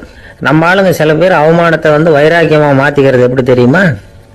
நம்மகிட்ட ஒரு பையன் சொன்னான், எங்க அப்பா என்னை எல்லாருக்கும் முன்னாடி வச்சு திட்டு விட்டார், பொறுப்பு இல்லாம ஊர் சுத்துறேன்னு சொல்லி அவமானப்படுத்தி விட்டார். இனிமே நீ என் முகத்திலேயே முழிக்காதரா போடான்னு வேற சொல்லிவிட்டார். எனக்கு ரோஷம் வந்துட்டுது. அந்த அவமானத்தை வைராக்கியமா மாத்திக்கிட்டேன். அன்னையிலிருந்து அவர் முகத்திலேயே முழிக்கிறது இல்லை அப்படின்னா. அப்படியான்னு கேட்டோம். ஆமாங்க, அவர் வீட்டில் இல்லாத நேரமா பார்த்து உள்ள சமையல் கட்டுக்கு போய் சாப்பிட்டுட்டு நைஸா வெளியில வந்துடுவேன் அப்படிங்கிறான் அவன். எனக்கு இது மட்டும்தான் சார் தெரியும், இதை தவிர வேற எதுவும் தெரியாது அப்படின்னு சொல்லிக்கிட்டே காலம் தள்ளுறவங்க ரொம்ப பேர். அவங்க எல்லாம் கஷ்டப்பட வேண்டியிருக்கும். ஒருத்தர் தன்னுடைய தொழிலில் ரொம்ப கெட்டிக்காரராக இருக்கலாம். அதுக்காக எப்பவும் அதே ஞாபகத்தில் இருந்துக்கிட்டு உலகியல் அறிவு இல்லாமல் இருந்துடக்கூடாது. அது ஆபத்து. இதுக்காக நம்ம தாத்தா பாட்டிலாம் ஒரு கதை சொல்லுவாங்களே, கேள்விப்பட்டிருக்கீங்களா? ஒரு சமயம் ஒரு 4 பேர் சேர்ந்து வெளியூருக்கு பிரயாணம் போனாங்களாம். அந்த 4 பேர் எப்படி தெரியுமா? ஒருத்தர் வேதாந்தி, இன்னொருத்தர் சங்கீத வித்வான், 3வது ஆள் வைத்தியர், 4வது ஆள் ஜோசியர். இவங்க 4 பேரும் நண்பர்கள். அதனால சேர்ந்து புறப்பட்டாங்க. வழியில் ஒரு ஊரில் தங்கினாங்க. இருட்டி போச்சு. அதனால இன்னைக்கு ராத்திரி இங்கேயே தங்கி இருந்துட்டு நாளைக்கு புறப்படலாம் அப்படின்னு தீர்மானம் பண்ணாங்க. சாப்பாட்டுக்கு என்ன பண்ணுறது? அங்கேயே கடத்தெருவுக்கு போய் சாமான்லாம் வாங்கியாந்து சமைச்சு சாப்பிட்லாம்னு முடிவு பண்ணாங்க. 4 பேர் இருக்கிறதுனால ஆளுக்கு ஒரு காரியமாக செய்யலாம் அப்படின்னு வேலையை பிரிச்சுக்கிட்டாங்க. வைத்தியர் கரிகாய் வாங்க போனார். வேதாந்தி எண்ணெய் வாங்க போனார். ஜோசியர் பலசரக்கு வாங்க போனார். சங்கீத வித்வானுக்கு சமைக்கிற வேலை. எல்லாம் சரி. ஆனால் நடந்தது என்ன தெரியுமா? கடைத்தெருவுக்கு காய்கறி வாங்க போனார்ல வைத்தியர். அங்கே போய் மார்க்கெட்டில் பார்த்தார். ஒவ்வொரு கரிகாயாக எடுத்து பார்த்தார். இது பித்தம், உடம்புக்கு ஒத்துக்காது. இது வாயு, உடம்பு ஒத்துக்காது அப்படின்னு ஒவ்வொன்றா தள்ளினார். கடைசியில் ஒன்றுமே தேரல. வெறுங்கையோட திரும்பி வந்துகிட்டு இருக்கிறார். எண்ணெய் வாங்க போனார வேதாந்தி. அவர் ஒரு தொண்டையில் எண்ணெயை வாங்கினார். பேசாமல் அதை எடுத்துகிட்டு வர வேண்டியது தானே, முடியல. அவருடைய வேதாந்த மூளை சிந்திக்க ஆரம்பிச்சுட்டுது. இந்த தொன்னைக்கு எண்ணெய் ஆதாரமா அல்லது எண்ணெய்க்கு தொன்னை ஆதாரமா அப்படிங்கிற ஆராய்ச்சியில் இறங்கினார். என்னாச்சு தெரியுமா? அப்படி கவுத்து பார்த்தார். வாங்கின எண்ணெய் பூராவையும் வழியில் கொட்டிவிட்டு வெறும் தொண்டையோட சேர்ந்தார். பலசரக்கு வாங்க போனார் ஜோசியர். அவர் ஒரு வழியில் பார்த்தாரு. வழியில் வந்தவங்களெல்லாம் அங்கங்கே ஒரு மரத்தடியில் உட்கார வச்சு அவங்களுக்கெல்லாம் ஆர்வம் சொல்ல ஆரம்பிச்சிட்டார். அப்படி ஒவ்வொருத்தராக சொல்லி முடிச்சுட்டு கடத்தருக்கு போய் சேர்ந்தார். இவர் அங்கே போய் சேர்றதுக்குள்ளே ரொம்ப நேரம் ஆகிட்டுது. கடையெல்லாம் பூட்டிட்டு போயிட்டாங்க. என்ன செய்யறது? அவரும் வெறுங்கையோட திரும்பி சேர்ந்தார். சரி, இவங்க கதை தான் இப்படி ஆச்சு. அங்கே சமைக்கிறதுக்காக உட்காந்துருந்தார் சங்கீத வித்வான். அவரு கதை என்னாச்சு தெரியுமா? அங்கே அவர் அடுப்பை பற்ற வச்சு ஒலையை கொதிக்க வச்சார். அதாவது ஒரு பானையில் தண்ணியை ஊற்றி அடுப்பில் வச்சார். அது கொதிக்க ஆரம்பிச்சது. தண்ணி கொதிக்கிற சத்தம் இருக்குதுல்ல, அது இவருக்கு தாளம் போடுறது மாதிரி இருந்தது. ஒரே குஷி. பாட ஆரம்பிச்சிட்டார். பாடிக்கிட்டே உற்சாகமாக கையில் இருந்த கரண்டியால் அந்த பானையில் தட்டினார். தாளம் போடுறதா நினச்சிக்கிட்டு. அவ்வளவுதான், பானை பட்டுன்னு உடஞ்சி போச்சு. தலையில் கையை வச்சுக்கிட்டு அவரும் உட்காந்துட்டார். எந்த தொழில் தெரிஞ்சாலும் சரி, அதை புத்திசாலித்தனமாக பயன்படுத்த தெரியலன்னா ஆபத்து தான். அதுக்காக தான் இந்த கதை. ஒரு பஸ்ஸு டிரைவர் ரொம்ப கெட்டிக்காரரு. பஸ்ஸை ரொம்ப திறமையாக ஆபத்து இல்லாமல் ஓட்டுனதுக்காக பரிசுலாம் வாங்கினவர். அவரை ஒரு படகு ஓட்டுறதுக்காக அழைச்சிட்டு போயிருக்கிறாங்க. மோட்டார் படகு. அதையும் ரொம்ப திறமையாக தான் ஓட்டிட்டு போயிருக்கிறாரு. நடுக்கடலில் போனதும் படகு நின்று போச்சு. மோட்டாரில் ஏதோ கோளாறு. என்ன செய்யலாம் அப்படின்னு அந்த டிரைவரை கேட்டிருக்கிறாங்க படகுல இருந்தவங்கெல்லாம். அப்போ அவர் சொன்னாராம், கவலைப்படாதீங்க, ஒன்றும் பிரச்சனை இல்லை, எல்லாரும் கொஞ்சம் கீழே இறங்கி பின்னாடி தள்ளுங்க, மோட்டார் ஸ்டார்ட் ஆகிடும் அப்படின்னாராம். ஒரு ஊரில் ஒரு ராஜா இருந்தார். அவர் ஒரு நாள் காலையில் அரண்மனையில் மேல் மாடத்தில் நின்றுகிட்டு இருந்தார். அப்போ ஒரு ஆள் வீதியில் ரொம்ப வேகமாக ஓடிக்கிட்டு இருக்கான். அதை ராஜா கவனிச்சார். அவன் மனசுல ஏதோ ஒரு தவிப்பு இருக்குங்கிறத புரிஞ்சுக்கிட்டார். உடனே அரண்மனை சேவகர்களை கூப்பிட்டார். அந்த ஆளை இங்கே அழைச்சிட்டு வாங்க அப்படின்னார். இவங்க ஓடி போய் அந்த ஆளை அழைச்சிட்டு வந்தாங்க. மன்னர் முன்னாடி நிறுத்தினாங்க. மன்னர் அவனை நிமிர்ந்து பார்த்தார். எதுக்காக இவ்வளவு வேகமா ஓடிக்கிட்டு இருக்கிற அப்படின்னு கேட்டார். இதுக்கு அவன் சொன்னா, மன்னா, நம்ம கோட்டையின் வடக்கு வாசல் இருக்கு இல்லையா, அது ஓரமா ஒரு பெரிய பாறாங்கல் கிடக்கு. அதுக்கு அடியில நான் ஒரே ஒரு வெள்ளி நாணயத்தை புதைச்சி வச்சிருக்கேன். அது இப்போ எனக்கு தேவைப்படுது. என்னுடைய மனைவிக்கு ஒரு பரிசு வாங்கி கொடுக்க வேண்டியிருக்கு. அதுக்காக தான் அவசரமா ஓடிக்கிட்டு இருக்கிறேன் அப்படின்னா. மன்னர் யோசனை பண்ணார். அப்புறம் சொன்னார், அதுக்காகவா இப்படி ஓடுற? பரவாயில்ல, அதை பத்தி கவலைப்படாத. நான் உனக்கு 10 வெள்ளி காசுகள் தர்றேன், வாங்கிட்டு திரும்பி போ அப்படின்னார். இவன் தலையை சொரிஞ்சான். மன்னா, நீங்க கொடுக்கறத ரொம்பவும் மகிழ்ச்சியோட வாங்கிக்கிறேன். இருந்தாலும் அதுக்கப்புறம் அந்த வடக்கு வாசலுக்கு போய் அங்க இருக்கிற ஒரு நாணயத்தையும் எடுத்துக்கிட்டு போயிடுறேனே அப்படின்னானா. இத பாருப்பா, அந்த ஒரு நாணயத்தை மறந்துடு, உனக்கு 100 வெள்ளி நாணயங்கள் தரேன் இருக்கார். மன்னா, ரொம்ப மகிழ்ச்சி. உங்க மாதிரி தாராள குணம் வேற யாருக்கும் வராது. நீங்க கொடுக்கற 100 நாணயங்களையும் வாங்கிக்கிறேன். இருந்தாலும் வடக்கு வாசலுக்கு போய் அதையும் எடுத்துக்கிட்டா 101 ஆயிடுமே அப்படின்னானா. இத பாருப்பா, அந்த ஒரு நாணயத்தை மறந்துடு, அது எக்கேடாவது கெட்டு போகட்டும். நான் உனக்கு 100 பொற்காசுகள் தரேன், அதையாவது வாங்கிட்டு வந்த வழியிலேயே திரும்பி போடுன்னாராம். தங்க நாணயங்களே தரேன்னு சொல்றீங்க, தாராளமா வாங்கிக்கிறேன். இருந்தாலும் வடக்கு வாசலுக்கு போய் அப்படின்னு மறுபடியும் ஆரம்பிச்சான். அரசர் பொறுமை இழந்துட்டார். கடைசியா ஒரு முடிவுக்கு வந்துட்டார். இத பாருப்பா, உனக்கு என்னுடைய ராஜ்யத்திலேயே பாதியை கொடுத்துடுறேன். அப்படியாவது திருப்தியா திரும்பி போ அப்படின்னாராம். மன்னா, உங்களுடைய பெருந்தன்மைக்கு ஈடு இணையே கிடையாது. தேசத்திலேயே பாதி பிரிச்சு கொடுக்குறேன்னு சொல்றீங்க, அதனால உங்ககிட்ட ஒரு சின்ன வேண்டுகோள் அப்படின்னானா. சொல்லுன்னாராம் மன்னர் ஆர்வமா. இவன் மெதுவா ஆரம்பிச்சான். அப்படி இந்த ராஜ்யத்தை ரெண்டா பிரிக்கிறப்போ அந்த வடக்கு வாசல் இருக்கிற பக்கத்தை என்கிட்டயே கொடுத்துருங்க அப்படின்னானா. மன்னர் அசந்து போயிட்டார். இந்த கதை எதுக்காகன்னு கேட்டா, மனம்ங்கிறது ஒரு குரங்குங்கிறத புரிஞ்சுக்கிறதுக்காகத்தான். உன்னை புடிச்சுக்கிட்டா லேசில விடாது. அப்படிப்பட்ட மனச அறிவு தான் வழி நடத்தணும். அதுலதான் வாழ்க்கையின் வெற்றி அடங்கி இருக்குது. ஒரு சின்ன பையன் தெருவில் அழுதுகிட்டு இருந்தான். ஏன்பா அழுகுறேன்னு ஒரு பெரியவர் கேட்டார். ₹1 காசை இங்க தொலைச்சுட்டேன் அப்படின்னா. சரி, அதுக்காக அழாத, அதுக்கு பதிலா 10 ரூபா தரேன், இந்தா வச்சுக்கோன்னு கொடுத்தாரு. அந்த 10 ரூபாய வாங்கி சட்டப்பையில போட்டுக்கிட்டு அதை விட அதிகமா சத்தம் போட்டு அழ ஆரம்பிச்சுட்டான்.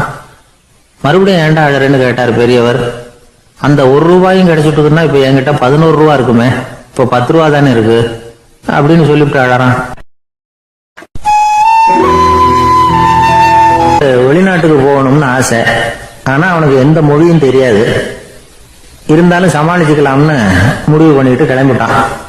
ஏதோ ஒரு தேசத்துக்கு போய் சேர்ந்தான். அங்க அவனுக்கு யாரையும் தெரியாது. அவங்க என்ன மொழியில பேசிக்கிறாங்க அப்படிங்கறது கூட புரியல. என்ன பண்றதுன்னு யோசனை பண்ணிட்டு ஒரு இடத்துல நின்றுகிட்டு இருக்கிறான். எதிர ஒரு பெரிய கட்டடம். நிறைய பேர் உள்ள போயிட்டு இருக்கிறாங்க. இவனும் அவங்க பின்னாடியே உள்ள போனான். ஒரு பெரிய அறை, அலங்காரம்லாம் பண்ணி வச்சிருக்கிறாங்க. நிறைய பேர் சாப்பிடுறதுக்காக உட்கார்ந்து இருக்கிறாங்க. இவனுக்கு நல்ல பசி, அதனால இவனும் உட்கார்ந்தான். சாப்பாடு போட்டாங்க, சாப்பிட்டான். அன்பான உபசரிப்பு. இவன் மனசு உள்ள நினைச்சுக்கிட்டான், இது ஏதோ அரசருடைய அரண்மனை மாதிரி தெரியுது, இன்னைக்கு ஏதோ விருந்து நடக்குது, நல்ல வேளை நம்ம பசியும் தீர்ந்தது அப்படின்னு நினைச்சுக்கிட்டே நிமிர்ந்து பாக்குறான். சாப்பாடு பரிமாறினவன் எதிரில் ரொம்ப பணிவோட முதுக வளைச்சி வணக்கம் தெரிவிச்சான். இவனும் எழுந்திருச்சு நின்று முதுக வளைச்சி வணக்கம் தெரிவிச்சான். ரொம்ப நன்றின்னா. அவன் ஒரு சீட்டை அவன் கையில கொடுத்தான். இவன் அதை வாங்கி பாக்குறான். என்ன எழுதியிருக்குன்னு ஒன்னும் புரியல. சரி, இந்த நாட்டுல தங்களுடைய நன்றியை சீட்ல எழுதிதான் கொடுப்பாங்க போல இருக்கு அப்படின்னு நினைச்சுக்கிட்டு மறுபடியும் நன்றின்னா. ஆனா அவன் காசை கொடுங்கன்னா. ஏன்னா அது ஒரு ஹோட்டல், இவன் சாப்பிட்டதுக்கான பில் அது. இவன் அதை புரிஞ்சுக்கவே இல்லை. நன்றின்னு அந்த சீட்ல எழுதி கொடுக்குறாங்க போல இருக்கு அப்படின்னு நினைச்சுக்கிட்டு அதை வாங்கி சட்ட பையில பத்திரமா வச்சுக்கிட்டு, பரவாயில்லைங்க ரொம்ப மகிழ்ச்சின்னா. ஒரு வெளிநாட்டுக்காரனுக்கு இவ்வளவு தூரம் மரியாதை பண்றீங்களே, எங்க ஊருக்கு போனதும் உங்களை பத்தி நிறைய சொல்லுவேன் அப்படின்னா. இவன் என்ன சொல்றான்னு அவனுக்கு புரியல. இவனை பிடிச்சி அழைச்சிட்டு போய் முதலாளி முன்னாடி நிறுத்தினான். நாம சொன்னதுல இவனுக்கு ரொம்ப பெருமையா இருக்கணும் போல இருக்கு, அதுதான் பெரிய இடத்துக்கு அழைச்சிட்டு வந்திருக்கிறான் அப்படின்னு இவன் நினைச்சுக்கிறான். அவரும் பில்லுக்கான பணத்தை கொடுங்கிறாரு. பரவாயில்லைங்க ரொம்ப மகிழ்ச்சி நன்றிங்கிறான் இவன். அவரு பார்த்தார், இவனை நீதிமன்றத்துக்கு அனுப்பி வச்சுட்டாரு. இவன் என்ன நினைச்சுக்கிட்டான், நம்மளை இந்த ஊர் ராஜா முன்னாடியே அழைச்சிட்டு வந்து நிறுத்தி இருக்கிறாங்க போல இருக்கு, என்ன ஒரு பெருந்தன்மை அப்படின்னு நினைச்சுக்கிறான். நீதிபதி சொன்னார், சாப்பிட்டதுக்கான பணத்தை கொடுத்துரு, இல்லைன்னா அதுக்கான தண்டனை அனுபவிக்க வேண்டி இருக்கும்னார். ராஜாவே நமக்கு நன்றி சொல்றாரு போல இருக்கு அப்படின்னு நினைச்சுக்கிறான் இவன். என் மகிழ்ச்சிக்கு எல்லையே இல்லைங்க அப்படின்னா. அவரு பார்த்தார், இவனுக்கு தண்டனை கொடுக்க வேண்டியதுதான் அப்படின்னு முடிவு பண்ணார். உடனே தீர்ப்பு எழுதினார். இவனை கழுதையில பின்புறமா உட்கார வைங்க, இவன் ஒரு மோசடிக்காரன் அப்படின்னு ஒரு போர்டு எழுதி அவன் கழுத்துல மாட்டுங்க, அப்புறம் அந்த கழுதையை ஊரு பூரா விரட்டுங்க அப்படின்னாரு. இவனுக்கு தான் மொழி புரியலையே, ஏதோ நடக்குது அப்படிங்கிறது மட்டும் புரியுது. எல்லாரும் சேர்ந்து இவனை ஒரு கழுது மேல உட்கார வச்சாங்க. ஓஹோ, நம்மளை பாராட்டி ஒரு ஊர்வலம் நடத்துறாங்க போல இருக்கு அப்படின்னு நினைச்சுக்கிறான் இவன். எல்லாரும் சத்தம் போட்டுக்கிட்டே கையை தட்டிக்கிட்டு கழுத பின்னாடி ஓடி வர்றாங்க. இவனுக்கு ரொம்ப உற்சாகமா இருக்குது. எல்லாருக்கும் கை கூப்பி வணக்கம் சொல்லிக்கிட்டே போறான். கூட்டத்துல திடீர்னு ஒரு தெரிஞ்ச முகம் தெரியுது. அவனுடைய தேசத்தை சேர்ந்த ஒரு ஆள் அவன். அவனை பார்த்ததும் இவனுக்கு ரொம்ப உற்சாகம். நம்ம ஊருக்கு போனதும் இங்க நமக்கு கிடைச்ச மரியாதையெல்லாம் உண்மைதான்னு சொல்றதுக்கு ஒரு சாட்சியும் கிடைச்சிட்டு அப்படின்னு நினைச்சுக்கிறான். அவனை பார்த்து கத்தனான், நல்லா பாத்துக்க, இந்த ஊர் மக்கள் எனக்கு எப்படிப்பட்ட வரவேற்பு கொடுக்குறாங்கிறத நல்லா கவனிச்சுக்கோ அப்படிங்கிறான். அவனுக்கு அவமானமா போட்டுது. தலையை குனிஞ்சுக்கிட்டே நழுவி போயிட்டான். இவன் பார்த்தான், அவன் தலை தெரியல.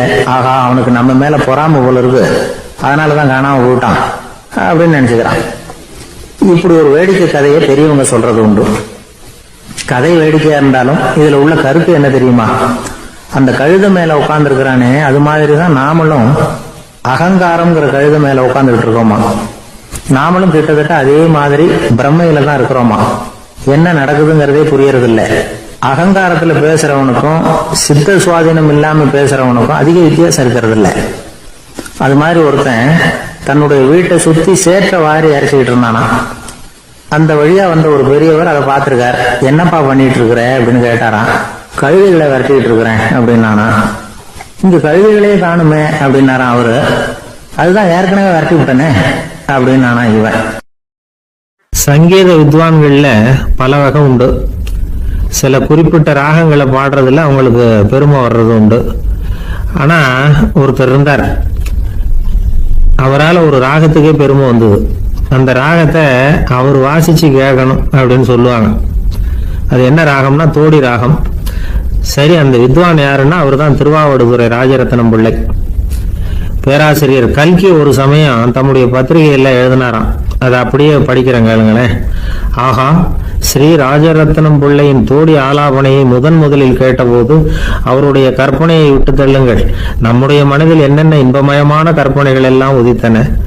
குழந்தை தாயிடம் கொஞ்சம் குரலை கேட்டோம், அன்னை குழந்தையிடம் கொஞ்சம் குரலை கேட்டோம், ரவியும் மன்மதனும் பேசிக்கொண்ட காதல் மொழிகளை கேட்டோம், முருகன் சிவபெருமான் செவிகுளர மொழிந்த உபதேசத்தை கேட்டோம், கலைமகள் கவியனுக்கு அருளிய ஆசி மொழிகளை கேட்டோம், நாரத முனிவருடைய தம்பூரா சுருதியை கேட்டோம், ராவணன் தன் எலும்பை ஒடித்து வீணையாக செய்து வாசித்த கானத்தை கேட்டோம், கானப் பறவைகளின் கலகல ஒலியை கேட்டோம், கோல குயில்களின் குரல் இனிமையை கேட்டோம்.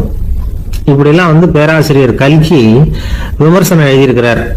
திருவாவடுதுறை ராஜரத்னம் பிள்ளை அவர்களுடைய வாசிப்பை கேட்டுட்டு டி.என். ராஜரத்னம் பிள்ளை இறந்து போனார். அப்போ கவிஞர் கண்ணதாசன் எழுதினார், செவியனில் ஓடி எங்கள் சிந்தையில் ஓடி இந்த புவியெல்லாம் ஓடி நின்பார் பொங்கிய தோடி வேறிங்கு எவரிடம் போகும் ஐய இனி அதை காப்பார் யாவர் அவிந்தனின் சடலத்தோடே அவிந்தது தோடிதானும் அப்படின்னு எழுதினாராம். அந்த அளவுக்கு அவருடைய தோடியை ரசித்தவர்கள் உண்டு. அதே மாதிரி தோடின்னா என்னன்னு தெரியாமலே அவரை ரசித்தவங்களும் அந்த காலத்துல உண்டு. அதாவது ஒரு பெரிய சபையில அவர் வாசிச்சுக்கிட்டு இருக்கிறார். பாதியில ஒரு பெரிய மனுஷன் உள்ள வந்தார். அவர் உடம்புல பட்டு வேஷ்டி, ஜருக, அங்கவஸ்திரம், வாயில வெத்தலை, வாசனை புகையில, காதுல வைரக்கடுக்கன், கழுத்துல தங்க சங்கிலி, கை விரல் பூரா மோதிரம், கையில ஒரு வெள்ளி வெத்தலை புட்டி, உதவிக்கு 2 பேர் பக்கத்துல. இவ்வளவு பந்தாவோட வரார் கச்சேரி கேட்கறதுக்கு. இப்படி வந்தவர் முதல் வரிசையில உட்கார்ந்தார். வித்வான் வாசிச்சு முடிச்சதும் இவர் அவரை பார்த்து, ஐயா நீங்க தோடி வாசிக்கிறதுல ரொம்ப கெட்டிக்காரர்னு கேள்விப்பட்டிருக்கேன், அதை கேட்கறதுக்காக தான் மெனக்கிட்டு வந்திருக்கிறேன், அதை வாசிங்களேன் அப்படின்னாராம் இந்த பெரியவர். ராஜரத்னம் பிள்ளைக்கு ஒன்றும் புரியல. ஏன்னா இதுவரைக்கும் அவர் வாசிச்சுக்கிட்டு இருந்ததே அந்த தோடி ராகத்தை தான். அதை வாசிச்சு முடிச்சதும் அதை வாசிங்களேன்னு இவர் கேட்கிறார். அப்படின்னா இவரோட ஞானம் எப்படிப்பட்டது? இவ்வளவும் கேட்டுட்டு இப்படி கேட்கிறாரே அப்படின்னு அவர் யோசிச்சிருக்கிறார் ராஜரத்னம் பிள்ளை. உடனே என்ன பண்ணாரு தெரியுமா? பக்கத்துல ரொம்ப சாதுவா சுருதி போட்டுக்கிட்டு இருந்த ஒரு முதுகுல ஓங்கி ஒரு குத்து விட்டாராம். அவருக்கு ஒன்றும் புரியல, எதுக்கு நம்மளை அடிக்கிறாரு இவரு, நம்மளை குத்துறாரு வித்வான்னு. அவர் அதிர்ச்சியால இவர் நிமிர்ந்து பார்த்திருக்கார். அப்ப ராஜரத்னம் பிள்ளை சொன்னாராம், ஏய்யா ஐயா பெரிய மனுஷன், என்னுடைய பரம ரசிகர், தோடி ராகம் கேட்கணுங்கிறதுக்காக இவ்வளவு தூரம் வந்திருக்கிறார், முதல் வரிசையில் உட்கார்ந்துருக்கார். நீ இந்த சமயம் பார்த்து தோடி ராகம் வாசிக்கிற நாதஸ்வரத்தை வீட்டில் வச்சுட்டு வந்துட்டிய, இப்ப ஐயாவுக்காக அந்த ராகத்தை நான் எப்படி வாசிக்கிறது அப்படின்னு சொல்லிட்டு மறுபடியும் முதுகுல ஒரு அடி கொடுத்தாராம். அடி வாங்கினவருக்கே சிரிப்பு அடக்க முடியலையா. இமயமலை அடிவாரத்துல ஒரு மடம், அங்க ஒரு சன்னியாசி இருந்தார். அவர்கிட்ட ஒருத்தர் வந்தார். சுவாமி, ஆசையை உதற நினைக்கிறேன், முடியல, ஊட்டிக்கிட்டே வருது அப்படின்னாராம். இப்படி உட்கார ஒரு கதை சொல்றேன் அப்படின்னு சொல்லி அவர் சொல்ல ஆரம்பிச்சாராம். அவர் சொன்ன கதை என்னன்னா, ஒரு ஊர்ல ஒரு ஆள் இருந்தான். அவன் பேரு குப்புசாமி. அவன்கிட்ட எப்பவும் ஒரு பழைய தொப்பி இருக்கும், விடவே மாட்டான். அதனால அவனை எல்லாரும் தொப்பி சாமி அப்படின்னு தான் கூப்பிடுறது வழக்கம். ஒரு புது தொப்பி வாங்கிக்கப்படாதாப்பா அப்படின்னு நண்பர்கள்லாம் சொல்லி பார்த்தாங்க. பணத்துக்கு எங்க போவேன் அப்படின்னு விட்டானா. பணம் வச்சிருக்கான், செலவு பண்ண மனசு வரல, மகா கஞ்சன். பழைய பாட்டில்கள்லாம் வாங்கி வித்துக்கிட்டு இருந்தான். அப்படி ஒரு தடவை பழைய கண்ணாடி சாமான்களை ஏலத்தில் எடுத்தப்போ அதில் ஒரு அருமையான சென்ட் பாட்டில் கிடைச்சிது. உடனே ஒரு ஐடியா பண்ணான். அந்த சென்ட்டை வந்து சின்ன சின்ன பாட்டில்களில் அடைச்சி ஜன்னல் ஓரமாக அடுக்கி வச்சுட்டான். அதை விற்றா நிறைய பணம் கிடைக்குமே, அதனால். இதுக்கு இடையில ஒரு நாள் அவன் வந்து அப்படியே உட்காந்துருந்தான். அந்த நேரம் நண்பன் வந்தான். ஏண்டா உன் பழைய தொப்பியை மாற்றப்படாதா, ஊரில் எல்லாரும் கேலி பேசுகிறாங்களே ஒன்று தொப்பி சாமின்னு அப்படின்னு சொல்லி கேட்டிருக்கான். இந்த சென்ட்டு பாட்டில் விற்றதும் பணம் வரும், அதுக்கப்புறம் பார்க்கலாம் அப்படின்னு நானா இவன்.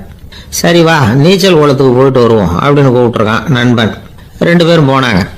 அதே நேரம் அந்த ஊர் நீதிபதியும் அங்கே குளிக்க வந்தாராம். அவர்கிட்ட இருந்தது விலை உசந்த ஒரு புது தொப்பி. அதை அங்கே இருந்த ஸ்டாண்டில் மாட்டிவிட்டு குளிக்க போனார். இதுக்கிடையில் குப்புசாமி குளிச்சுட்டு வந்தான். அவனுடைய பழைய தொப்பியை காணலை. அந்த புது தொப்பியை பார்த்தா இது நண்பனுடைய வேலை தான் அப்படிங்கிறதாக புரிஞ்சுக்கிட்டு அதை எடுத்து மாட்டிட்டு வந்துட்டான்.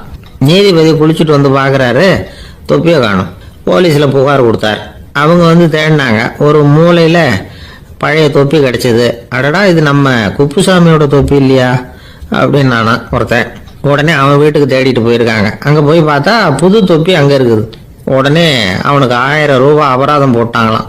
அவன் பணத்தை கட்டிவிட்டு ரொம்ப எரிச்சலோட வீட்டுக்கு வந்தான். பழைய தொப்பி கண்ணில் பட்டது. மறுபடியும் உன்னால தானே எனக்கு 1000 ரூபா நஷ்டம் அப்படின்னு சொல்லி அதை எடுத்துக்கிட்டு அப்படி போயிருக்கான். அந்த ஊர் குளத்துல வீசி எறிஞ்சிட்டு வந்துட்டான்.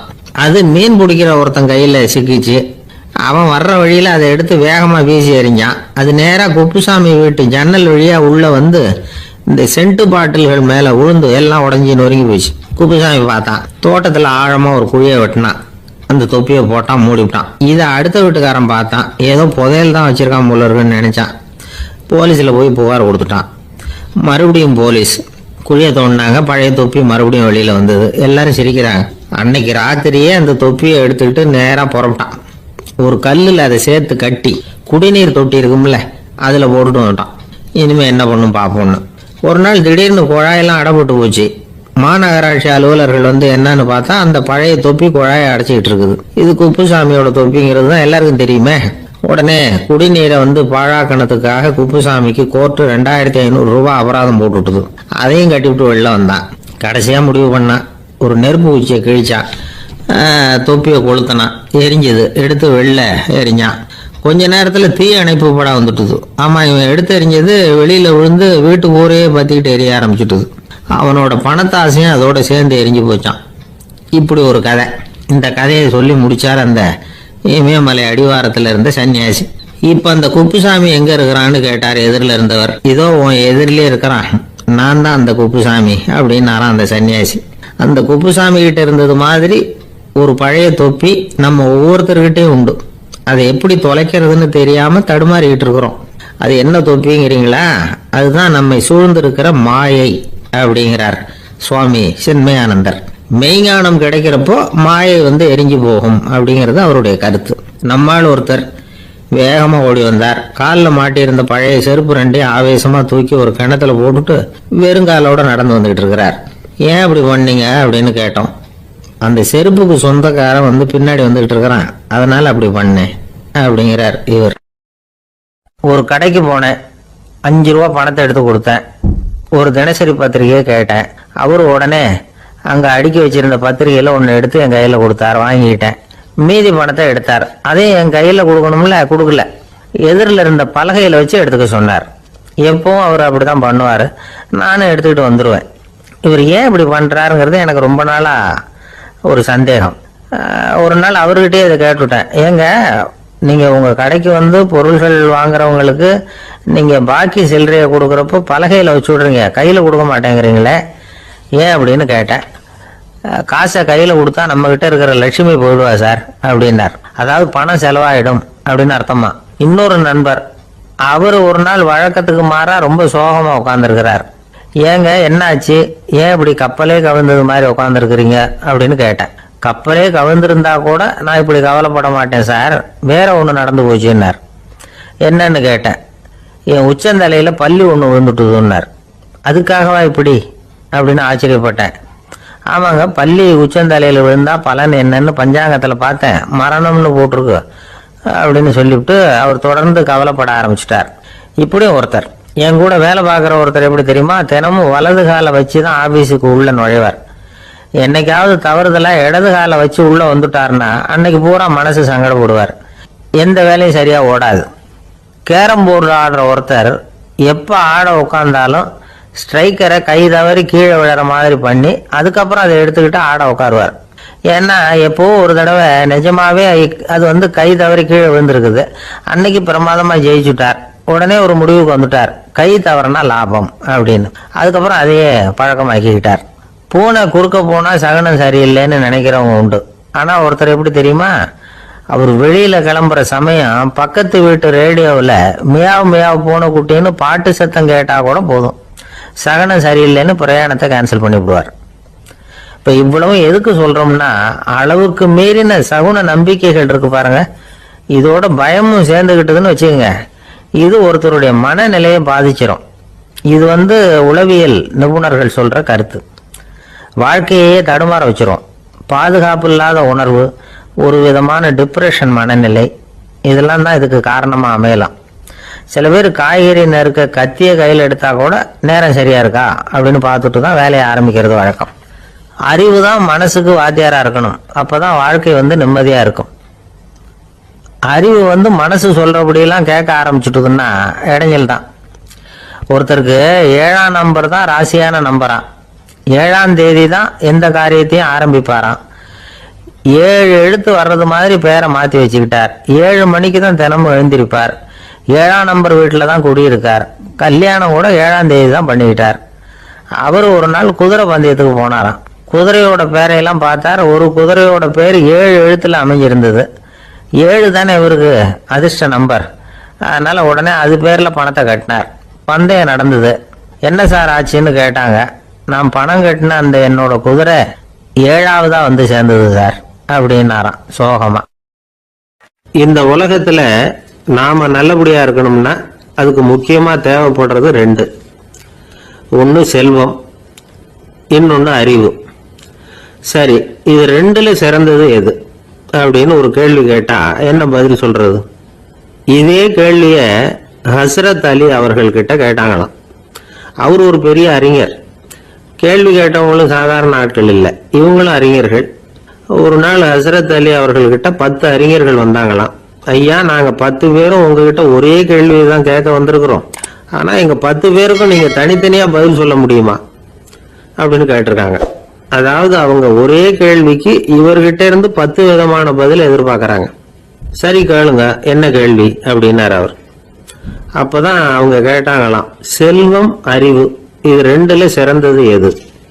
இதுதான் கேள்வி. ஹஸ்ரத் அலி என்ன பண்ணார் தெரியுமா? அவங்கள ஒவ்வொருத்தரா கூப்பிட்டார். ஒவ்வொரு விதமான பதில சொல்லி அனுப்புனார். முதல்ல ஒருத்தரை கூப்பிட்டார், சொன்னார், அறிவுங்கிறது தீர்க்கதரிசிகள், ஞானிகள், மகான்கள் இவங்களோட பரம்பரை சொத்து. ஆனா செல்வம்ங்கிறது கொடுங்கோலரின் ஆயுதம், அதனால அறிவு தான் சிறந்தது அப்படின்னார். 2வது ஆளை கூப்பிட்டார். உங்ககிட்ட செல்வம் இருந்தா நீங்க தான் அதை காப்பாற்றணும், ஆனா அறிவு உங்களை எப்பவும் காப்பாற்றும், ஆகவே அறிவு தான் சிறந்தது அப்படின்னார். 3வது ஆளை கூப்பிட்டார். செல்வந்தனுக்கு எப்போதும் விரோதிகள் அதிகம், ஆனா அறிஞனுக்கு நண்பர்கள் அதிகம், அதனால அறிவு தான் சிறந்ததுன்னார். அடுத்தவரை கூப்பிட்டார். செல்வம் அடுத்தவங்களுக்கு கொடுக்க கொடுக்க குறையும், ஆனா கல்விங்கிறது அதிகரிச்சுக்கிட்டே வரும், கொடுக்கறதுனால குறையாது, அதனால அறிவு தான் சிறந்ததுன்னார். இன்னொருத்தரை கூப்பிட்டார். அறிவு உள்ளவன் எப்பவும் அதை அடுத்தவங்களுக்கு வாரி வழங்கிக்கிட்டே இருப்பான், அதனால அவங்ககிட்ட தாராளத்தன்மை இருக்கும், ஆனா செல்வந்தன் கிட்ட கஞ்சத்தனம் தான் இருக்கும், அதனால அறிவு தான் சிறந்ததுன்னார். 6வது நபரை கூப்பிட்டார். செல்வத்தை கள்வர்கள் திருடிட்டு போக முடியும், ஆனா அறிவை அப்படி திருடிட்டு போக முடியாது அப்படின்னார். 7வது நபரை கூப்பிட்டார். செல்வம் கால ஓட்டத்துல அழிஞ்சிரும், ஆனா அறிவை கால ஓட்டம் ஒன்றும் பண்ண முடியாது, ஆகவே அறிவே சிறந்ததுன்னார். 8வது ஆளை கூப்பிட்டு சொன்னார், செல்வத்துக்கு எப்பவும் எல்லை உண்டு, நிறை உண்டு, அளவு உண்டு, கணக்கு உண்டு, ஆனா அறிவுக்கு அப்படிப்பட்ட எல்லை எதுவும் கிடையாது, அதனால அதுதான் சிறந்ததுன்னார். அடுத்தவனை கூப்பிட்டார். செல்வம் உள்ளத்துல உள்ள ஒளியை போக்கிவிடும், இருட்டை உண்டாக்கிவிடும், விரிந்த மனப்பான்மையை குறுகலாக்கிவிடும், ஆனா அறிவு அப்படி இல்லை, இருண்ட உள்ளத்துல ஒளியை பாய்ச்சி அதை விசாலப்படுத்துது, அதுதான் சிறந்ததுன்னார். கடைசியா 10வது நபரை கூப்பிட்டார். செல்வம் மனசுல செருக்கை உண்டாக்குது, ஆணவத்தை ஏற்படுத்துது, அதனால நானே கடவுள்னு நினைக்கிற அளவுக்கு மனுஷனை தாழ்த்தி விடுது, ஆனா அறிவு பணிவையும் பண்பாட்டையும் வளர்க்குது, அதனால அறிவு தான் சிறந்ததுன்னார். ஆக இப்படி 10 பேருக்கும் 10 விதமா பதில் சொன்னது மூலமா ஹஸ்ரத் அலி அவர்கள் அறிவுதான் செல்வத்தை விட சிறந்தது அப்படிங்கிறதுக்கு 10 காரணங்களை சுட்டி காட்டியிருக்கார். அந்த அறிஞர் 10 பேர் கேட்ட ஒரே கேள்விக்கு 10 பதில் சொன்னார்.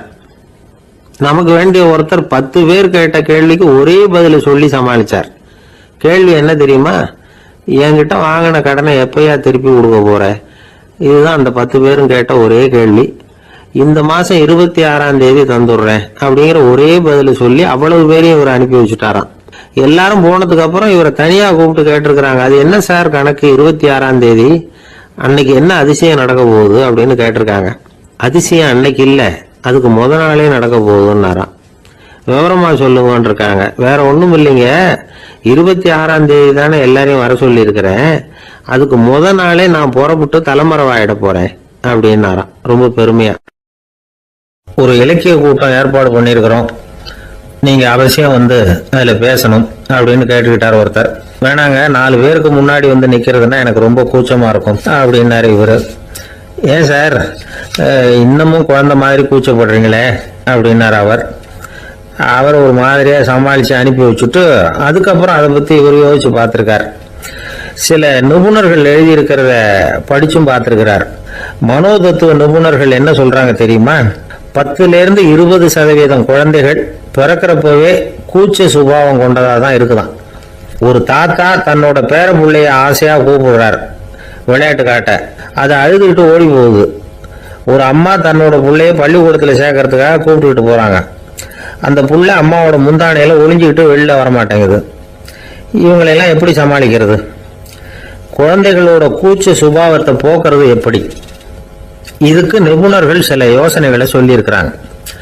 மற்றவங்களுக்கு முன்னாடி என் பையனுக்கு கூச்சம் ரொம்ப அதிகம் சார், மற்றவங்க பார்த்தா ரொம்ப வெக்கப்படுறான், இப்படி சொல்ற அப்பாக்கள் உண்டு. என் பையன் புது மனுஷால பார்த்தா அட்டையா ஒட்டிக்குவான் சார் அப்படின்னு சொல்ற அப்பாக்களும் உண்டு. இப்படிலாம் குழந்தைகளுக்கு வந்து முத்திரை குத்துறது ரொம்ப தப்பான்.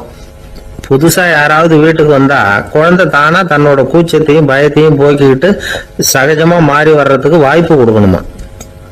ஒரு கூட்டத்துக்கோ அல்லது சொந்தக்காரங்க கல்யாணத்துக்கோ குழந்தைய அழைச்சிட்டு போறீங்க, அங்க போய் கட்டாயப்படுத்தி குழந்தைய மற்றவங்க கிட்ட பேச சொல்லக்கூடாது. சில சமயம் குழந்தை தானா தன்னுடைய கூச்ச சுபாவத்தை விட்டு பேசுறதுக்கு முன் வந்தா அதை பாராட்டணும். குழந்தை கலகலப்பு இல்லாம மௌனமா இருந்ததுன்னா அதையும் கண்டுக்க கூடாது. குழந்தை பேச ஆரம்பிச்சா அதை ஆர்வத்தோட கவனிக்க தெரியணும்.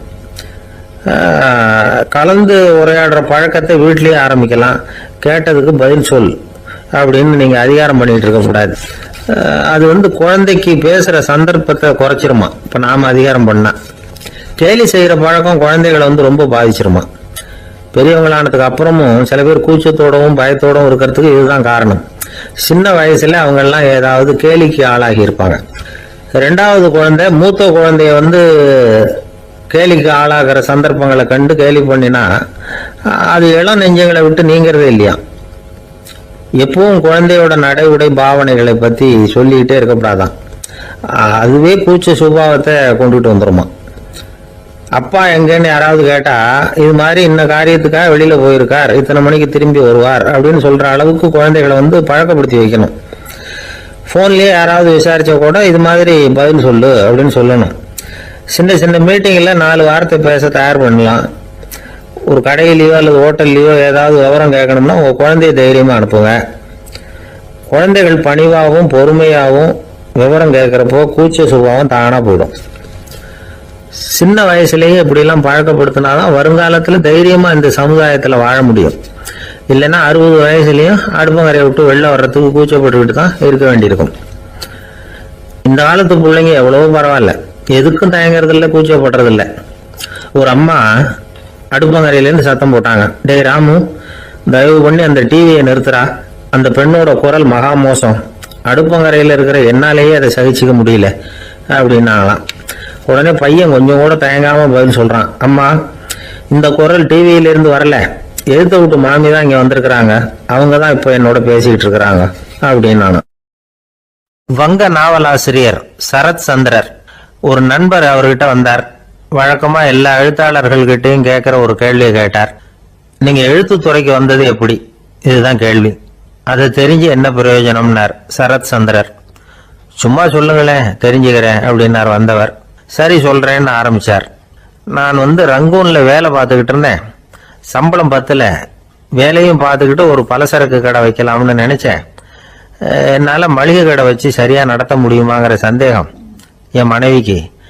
அதை சோதனை பண்ணி பார்க்கணுங்கிறதுக்காக சில பொருள்களின் அளவு, அதோட விலை, இப்படி சிலதை சொல்லி எல்லாத்தையும் மனக்கணக்காக கூட்டி போட சொன்னாங்க.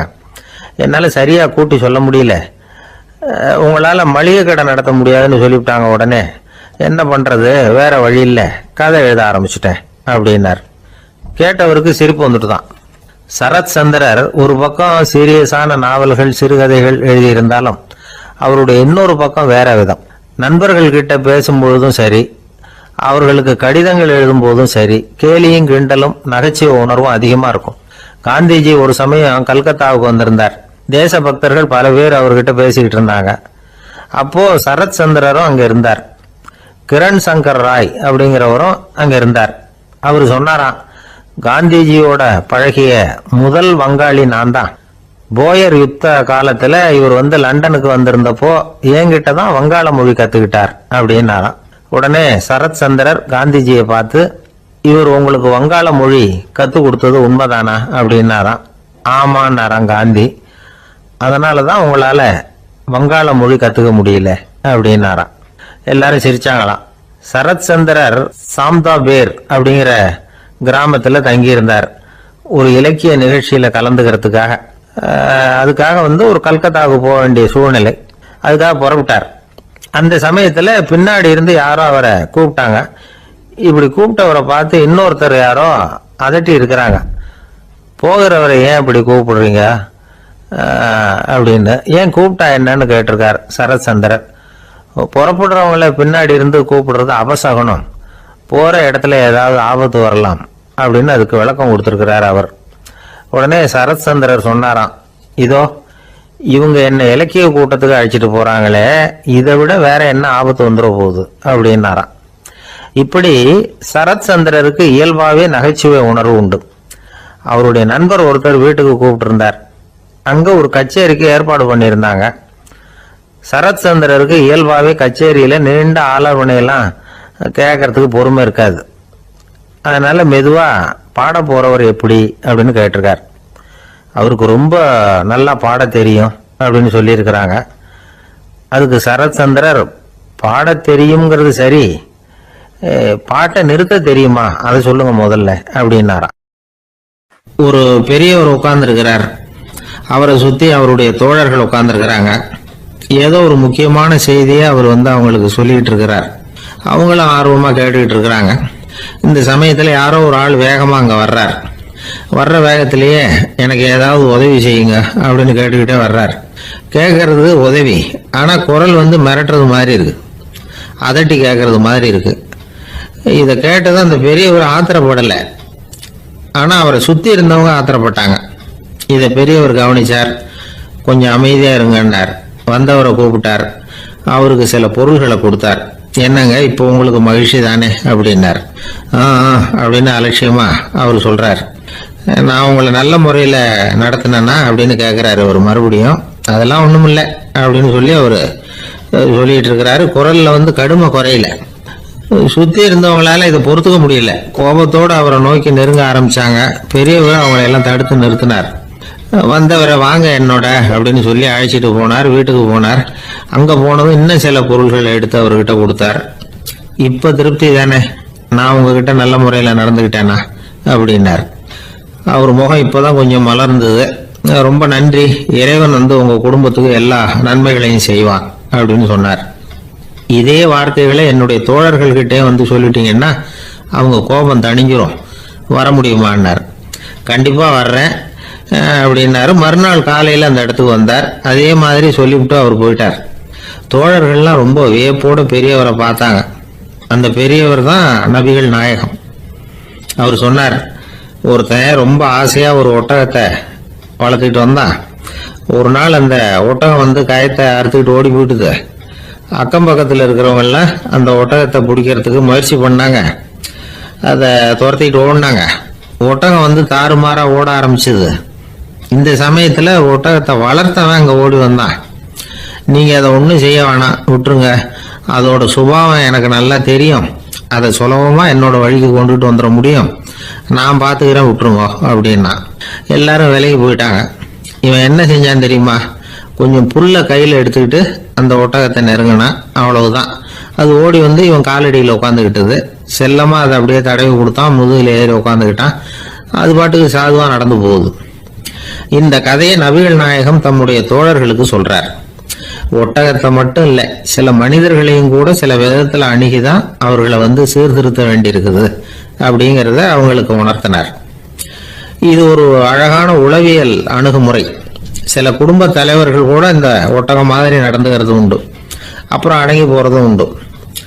ஒரு குடும்ப தலைவர் காலையில எழுந்திரிச்சதுல இருந்து சத்தம் போட்டு கத்திக்கிட்டு இருப்பார். பக்கத்துல இருந்தவெல்லாம் ஓடி போய் சமாதானம் பண்ணி பார்த்தாங்க. அவர் ஓயறது மாதிரி தெரியல. கடைசியில் அவர் மனைவி வந்தாங்க. நீங்க எல்லாம் விலைக்கு போயிடுங்க, அவர் சுபாவம் எனக்கு தெரியும், நான் பாத்துக்கிறேன் அப்படின்னாங்க. சரின்னு எல்லாரும் போயிட்டாங்க. சாயந்தரமா வந்து பாக்குறாங்க, அவர் சத்தம் இல்லாம ஒரு மூலையில உட்காந்துருக்கிறார், ரொம்ப சாதுவா. ஆச்சரியமா இருந்தது. என்னம்மா பண்ணீங்கன்னு கேட்டாங்க. அது ஒண்ணும் இல்லைங்க, ஒரு வேளை சாப்பாட்டை நிறுத்தினேன், பட்னி போட்டேன், அவ்வளவுதான் அப்படின்னாங்க அந்த அம்மா. அமெரிக்க ஜனாதிபதி ஆப்ரஹாம் லிங்கன் ஒரு நாள் தன்னோட கோச்சு வண்டியில தலைநகரான வாஷிங்டனுக்கு போயிட்டு இருக்கிறார். கோச்சு வண்டி ஒரு சாலையில போயிட்டு இருக்கு. அந்த சாலைக்கு ஒரு பக்கத்துல பயங்கரமான சதுப்பு நிலம். சதுப்பு நிலம்னா அது புதைகுழி, புதை மணல்ங்கிறோம்ல, அது மாதிரி. அந்த சதுப்பு நிலத்துல யாராவது மாட்டிக்கிட்டா அவ்வளவுதான், ஆளை கொஞ்சம் கொஞ்சமா உள்ள அமுக்கி விடும், தப்பிச்சு கரையேறது கஷ்டம். அப்படிப்பட்ட நிலம் அது. ஆப்ரஹாம் லிங்கன் ஏதோ ஒரு முக்கியமான அரசாங்க வேலையா போயிட்டு திரும்பி வந்துகிட்டு இருக்கிறார். அதனால அந்த சமயத்துல அவர் விலை வசந்த ஆடைகளை அணிஞ்சிருக்கிறார். அப்படி அவர் அந்த கோச்சு வண்டியில வந்துகிட்டு இருக்கிறாரு. அந்த சமயத்துல ஒரு காட்சி அவர் கண்ணுல போட்டுட்டு, என்ன தெரியுமா? ரோட்டுக்கு பக்கத்துல இருந்த சதுப்பு நிலத்துல ஒரு இளம் பன்றி குட்டி சிக்கிக்கிட்டு தவிச்சுக்கிட்டு இருக்குது, பரிதாபமா கத்திக்கிட்டு இருக்குது. அதை பார்த்தார் லிங்கன். அவருக்கு என்னவும் மாதிரி ஆயிட்டுது. உடனே வண்டியை நிறுத்த சொன்னார், கீழே இறங்கினார். தன்னோட விலை உசந்த ஆடைகளை பத்தி லட்சியம் பண்ணவே இல்லை. தனக்கே ஆபத்து வரலாம்ங்கிறத பத்தியும் கவலைப்படல. தான் ஒரு குடியரசுத் தலைவருங்கிறத பத்தியும் அவர் நினைச்சு பார்க்கல. நேரா அந்த சதுப்பு நிலம் பக்கமா போனாரு. அந்த சேத்துல இறங்கி பன்றிக்குட்டியை காப்பாத்தி கரைக்கு கொண்டுட்டு வந்து சேர்த்துட்டார். அதுக்கப்புறம் நிம்மதியா கோச்சு வண்டியில ஏறி வெள்ள மாளிகைக்கு வந்து சேர்ந்தார். ட்ரெஸ், உடம்பு பூரா சேரு சகதி. பாக்குறவங்களுக்கெல்லாம் ஆச்சரியமா போச்சு. அவங்களுக்கு ஒன்றும் புரியல. இவர் நேரா ட்ரெஸ் மாத்திக்கிறதுக்காக போனாரு. கோச்சு வண்டி ஓட்டிட்டு வந்தவன் கிட்ட போய் எல்லாரும் கேட்டாங்க என்ன ஆச்சு அப்படின்னு. அவர் வர்ற வழியில நடந்த விவரத்தை சொன்னார். ஆப்ரஹாம் லிங்கனுடைய இந்த இறக்க குணத்தை எல்லாரும் பாராட்டினாங்களாம், புகழ்ந்தாங்களாம். ஆனா இதுக்கு லிங்கன் என்ன பதில் சொன்னார் தெரியுமா? தயவு பண்ணி இந்த புகழ்ச்சியான பேச்சையெல்லாம் ஒதுக்குங்க, அதெல்லாம் வேணாம். அந்த சின்ன பிராணி சகதியில மாட்டிக்கிட்டு துடிச்சுக்கிட்டு இருந்தது, அதை பார்த்தேன். உடனே என்னுடைய இதயத்துல ஒரு முள்ளு தைச்சது மாதிரி ஒரு உணர்வு. அந்த முள்ளை பிடுங்கி எறிஞ்சேன், அவ்வளவுதான். உண்மையில அந்த பிராணிக்கு நான் வந்து உதவினேங்கிறத விட எனக்கு ஏற்பட்ட இன்னலை போக்கிக்கிட்டேன் அப்படிங்கறதுதான் உண்மை. அதுதான் பொருத்தம். அப்படி இருக்கிறப்போ இதுல புகழறதுக்கு என்ன இருக்குது அப்படின்னாரு ஆப்ரஹாம் லிங்கன். எவ்வளவு யதார்த்தமான வார்த்தைகள் பாருங்க. இந்த காலத்துல நம்மளையும் பல பேர் அப்படி உண்டு. நீச்சல் தெரியாத ஒரு ஆளு தண்ணியில இறங்கிட்டான். தண்ணி ஆழம்ங்கிறது அப்புறமா தான் தெரிஞ்சுது. தத்தளிக்க ஆரம்பிச்சுட்டான், வாழ் வாழ்னு கத்துறான். கரையில நின்றுட்டு இருந்த ஒருத்தர் இதை பார்த்தார். உடனே அவருக்கு இதயத்துல முள்ளு தைச்சது மாதிரி ஒரு உணர்வு. உடனே குபீர்னு தண்ணியில பாஞ்சார். அவரை காப்பாத்தி கரைக்கு கொண்டுட்டு வந்து சேர்த்தார். இத பார்த்துக்கிட்டு இருந்த இன்னொருத்தர் காப்பாத்தின அந்த ஆளை பாராட்டி புகழ்ந்தார். என்ன புகழாதீங்க சார் அப்படின்னாரு அவர். ஏன்னு கேட்டார் இவர். நான் அந்த ஆளை ஏன் காப்பாத்தினேன் தெரியுமா? அவன் நேத்துக்கு என்கிட்ட 300 ரூபா கடன் வாங்கியிருக்கிறான். இவன் தண்ணியில போட்டான்னா நான் கொடுத்த கடனும் தண்ணியில போடும். அதனாலதான் வந்து காப்பாத்தினேன் அப்படின்னா அந்த ஆள். ஒருத்தர் இருக்கார், நல்ல உத்தியோகத்துலதான் இருக்கிறார். ஆனா எப்ப பார்த்தாலும் முகத்தை வெறுப்பா வச்சிருப்பார். அப்படியே வருவார் போவார். ஏன் சார் இப்படி இருக்கிறீங்க அப்படின்னு விசாரிச்சோம். ஏன்டா இந்த வேலைக்கு வந்தோம்னு இருக்கு சார் அப்படின்னார். உங்க வேலை உங்களுக்கு பிடிக்கலையா அப்படின்னு கேட்டோம். இல்லைன்னார். இப்படிப்பட்டவங்க வெற்றிகரமான வாழ்க்கை வாழ முடியாது. இது நிபுணர்கள் கருத்து. வேலையை நேசிக்க தெரிந்தவர்கள் வெற்றி பெறுவார்கள் அப்படிங்கிறாங்க அவங்க. எந்த துறையா இருந்தாலும் சரி, அந்த துறையில வெற்றிகரமா இருக்கிறவங்கள விசாரிச்சு பாருங்க. எனக்கு என்னுடைய வேலை ரொம்ப பிடிக்கும் அப்படின்னு சொல்றவங்களா தான் இருப்பாங்க. அப்படி இருந்தாதான் அது வெற்றிகரமா இருக்க முடியுது அவங்களால. ஒருத்தனுக்கு பிடித்தமான பொழுதுபோக்கே அவனுடைய தொழிலா இருந்துட்டுதுன்னா அவனை மாதிரி கொடுத்து வச்சவன் வேற யாரும் இல்லை அப்படிங்கிறார் பெர்னாட் ஷா. ஒரு தடவை மன்னர் ஹுமாயூன் உயிரை தண்ணீர் முண்டு ஊற்றுகிற தொழிலாளி ஒருத்தர் காப்பாத்தினாராம் அந்த ஹுமாயூன் உயிரை. உடனே மன்னர் கேட்டிருக்காரு, உனக்கு என்ன வேணும்னாலும் கேளு தரேன், உயர் பதவி வேணுமா அப்படின்னு கேட்டாராம். மன்னா, மக்களின் தாகம் தீர்க்கக்கூடிய இந்த பணியை விட உயர்ந்தது உண்டா அப்படின்னாராம் அந்த தொழிலாளி. அவரால் அவருடைய வேலையை நேசிக்க முடிஞ்சது, அதனால மகிழ்ச்சியா இருக்க முடிஞ்சது. நாமெல்லாம் அப்படி இல்லை. வேலை கிடைக்கிற வரைக்கும் கிடைச்சா போதும் அப்படின்னு இருக்கும். கிடைச்சதுக்கு அப்புறம் ஏன்டா இந்த வேலைக்கு வந்தோம்னு ரொம்பவும் அழுத்துக்குவோம். சரி, நாம இருக்கிற இடத்துல நாம வெற்றிகரமா இருக்க வழி உண்டா அப்படின்னா உண்டுன்னு சொல்றாங்க. அதாவது மன இயல் நிபுணர்கள் இருக்கிறாங்க இல்லையா, அவங்க அதுக்கு முக்கியமா 6 வழிகள் சொல்றாங்க. நீங்க ஒரு அலுவலகத்துல வேலை பார்க்கிறவரா அப்படின்னா இதை கேளுங்க. அதாவது உங்க மேல் அதிகாரி எதிர்பார்ப்புக்கு தகுந்த மாதிரி உங்க வேலை இருக்குதா? அப்படி இல்லைன்னா முதல்ல உங்க வேலையின் தரம் உயரணும். உங்களுக்கு மேல கீழே வேலை பார்க்கிற பணியாளர்கள் கிட்ட நல்ல விதமா பழகுறீங்களா? அந்த உறவு முறையில ஏதாவது குறை இருந்தா அதை கண்டுபிடிச்சு சரி பண்ணுங்க. நம்பிக்கைக்கு உரியவர் அப்படின்னு நீங்க பேர் எடுக்கணும். நீங்க எடுக்கிற முடிவு நல்ல முடிவா தான் இருக்கும் அப்படின்னு அடுத்தவங்க சொல்லணும். உங்க தோற்றத்துக்கு முக்கியத்துவம் கொடுங்க. இது மனம் உடல் ரெண்டும் சம்பந்தப்பட்டது. அதனால மனசையும் ஆரோக்கியமா வச்சிருக்க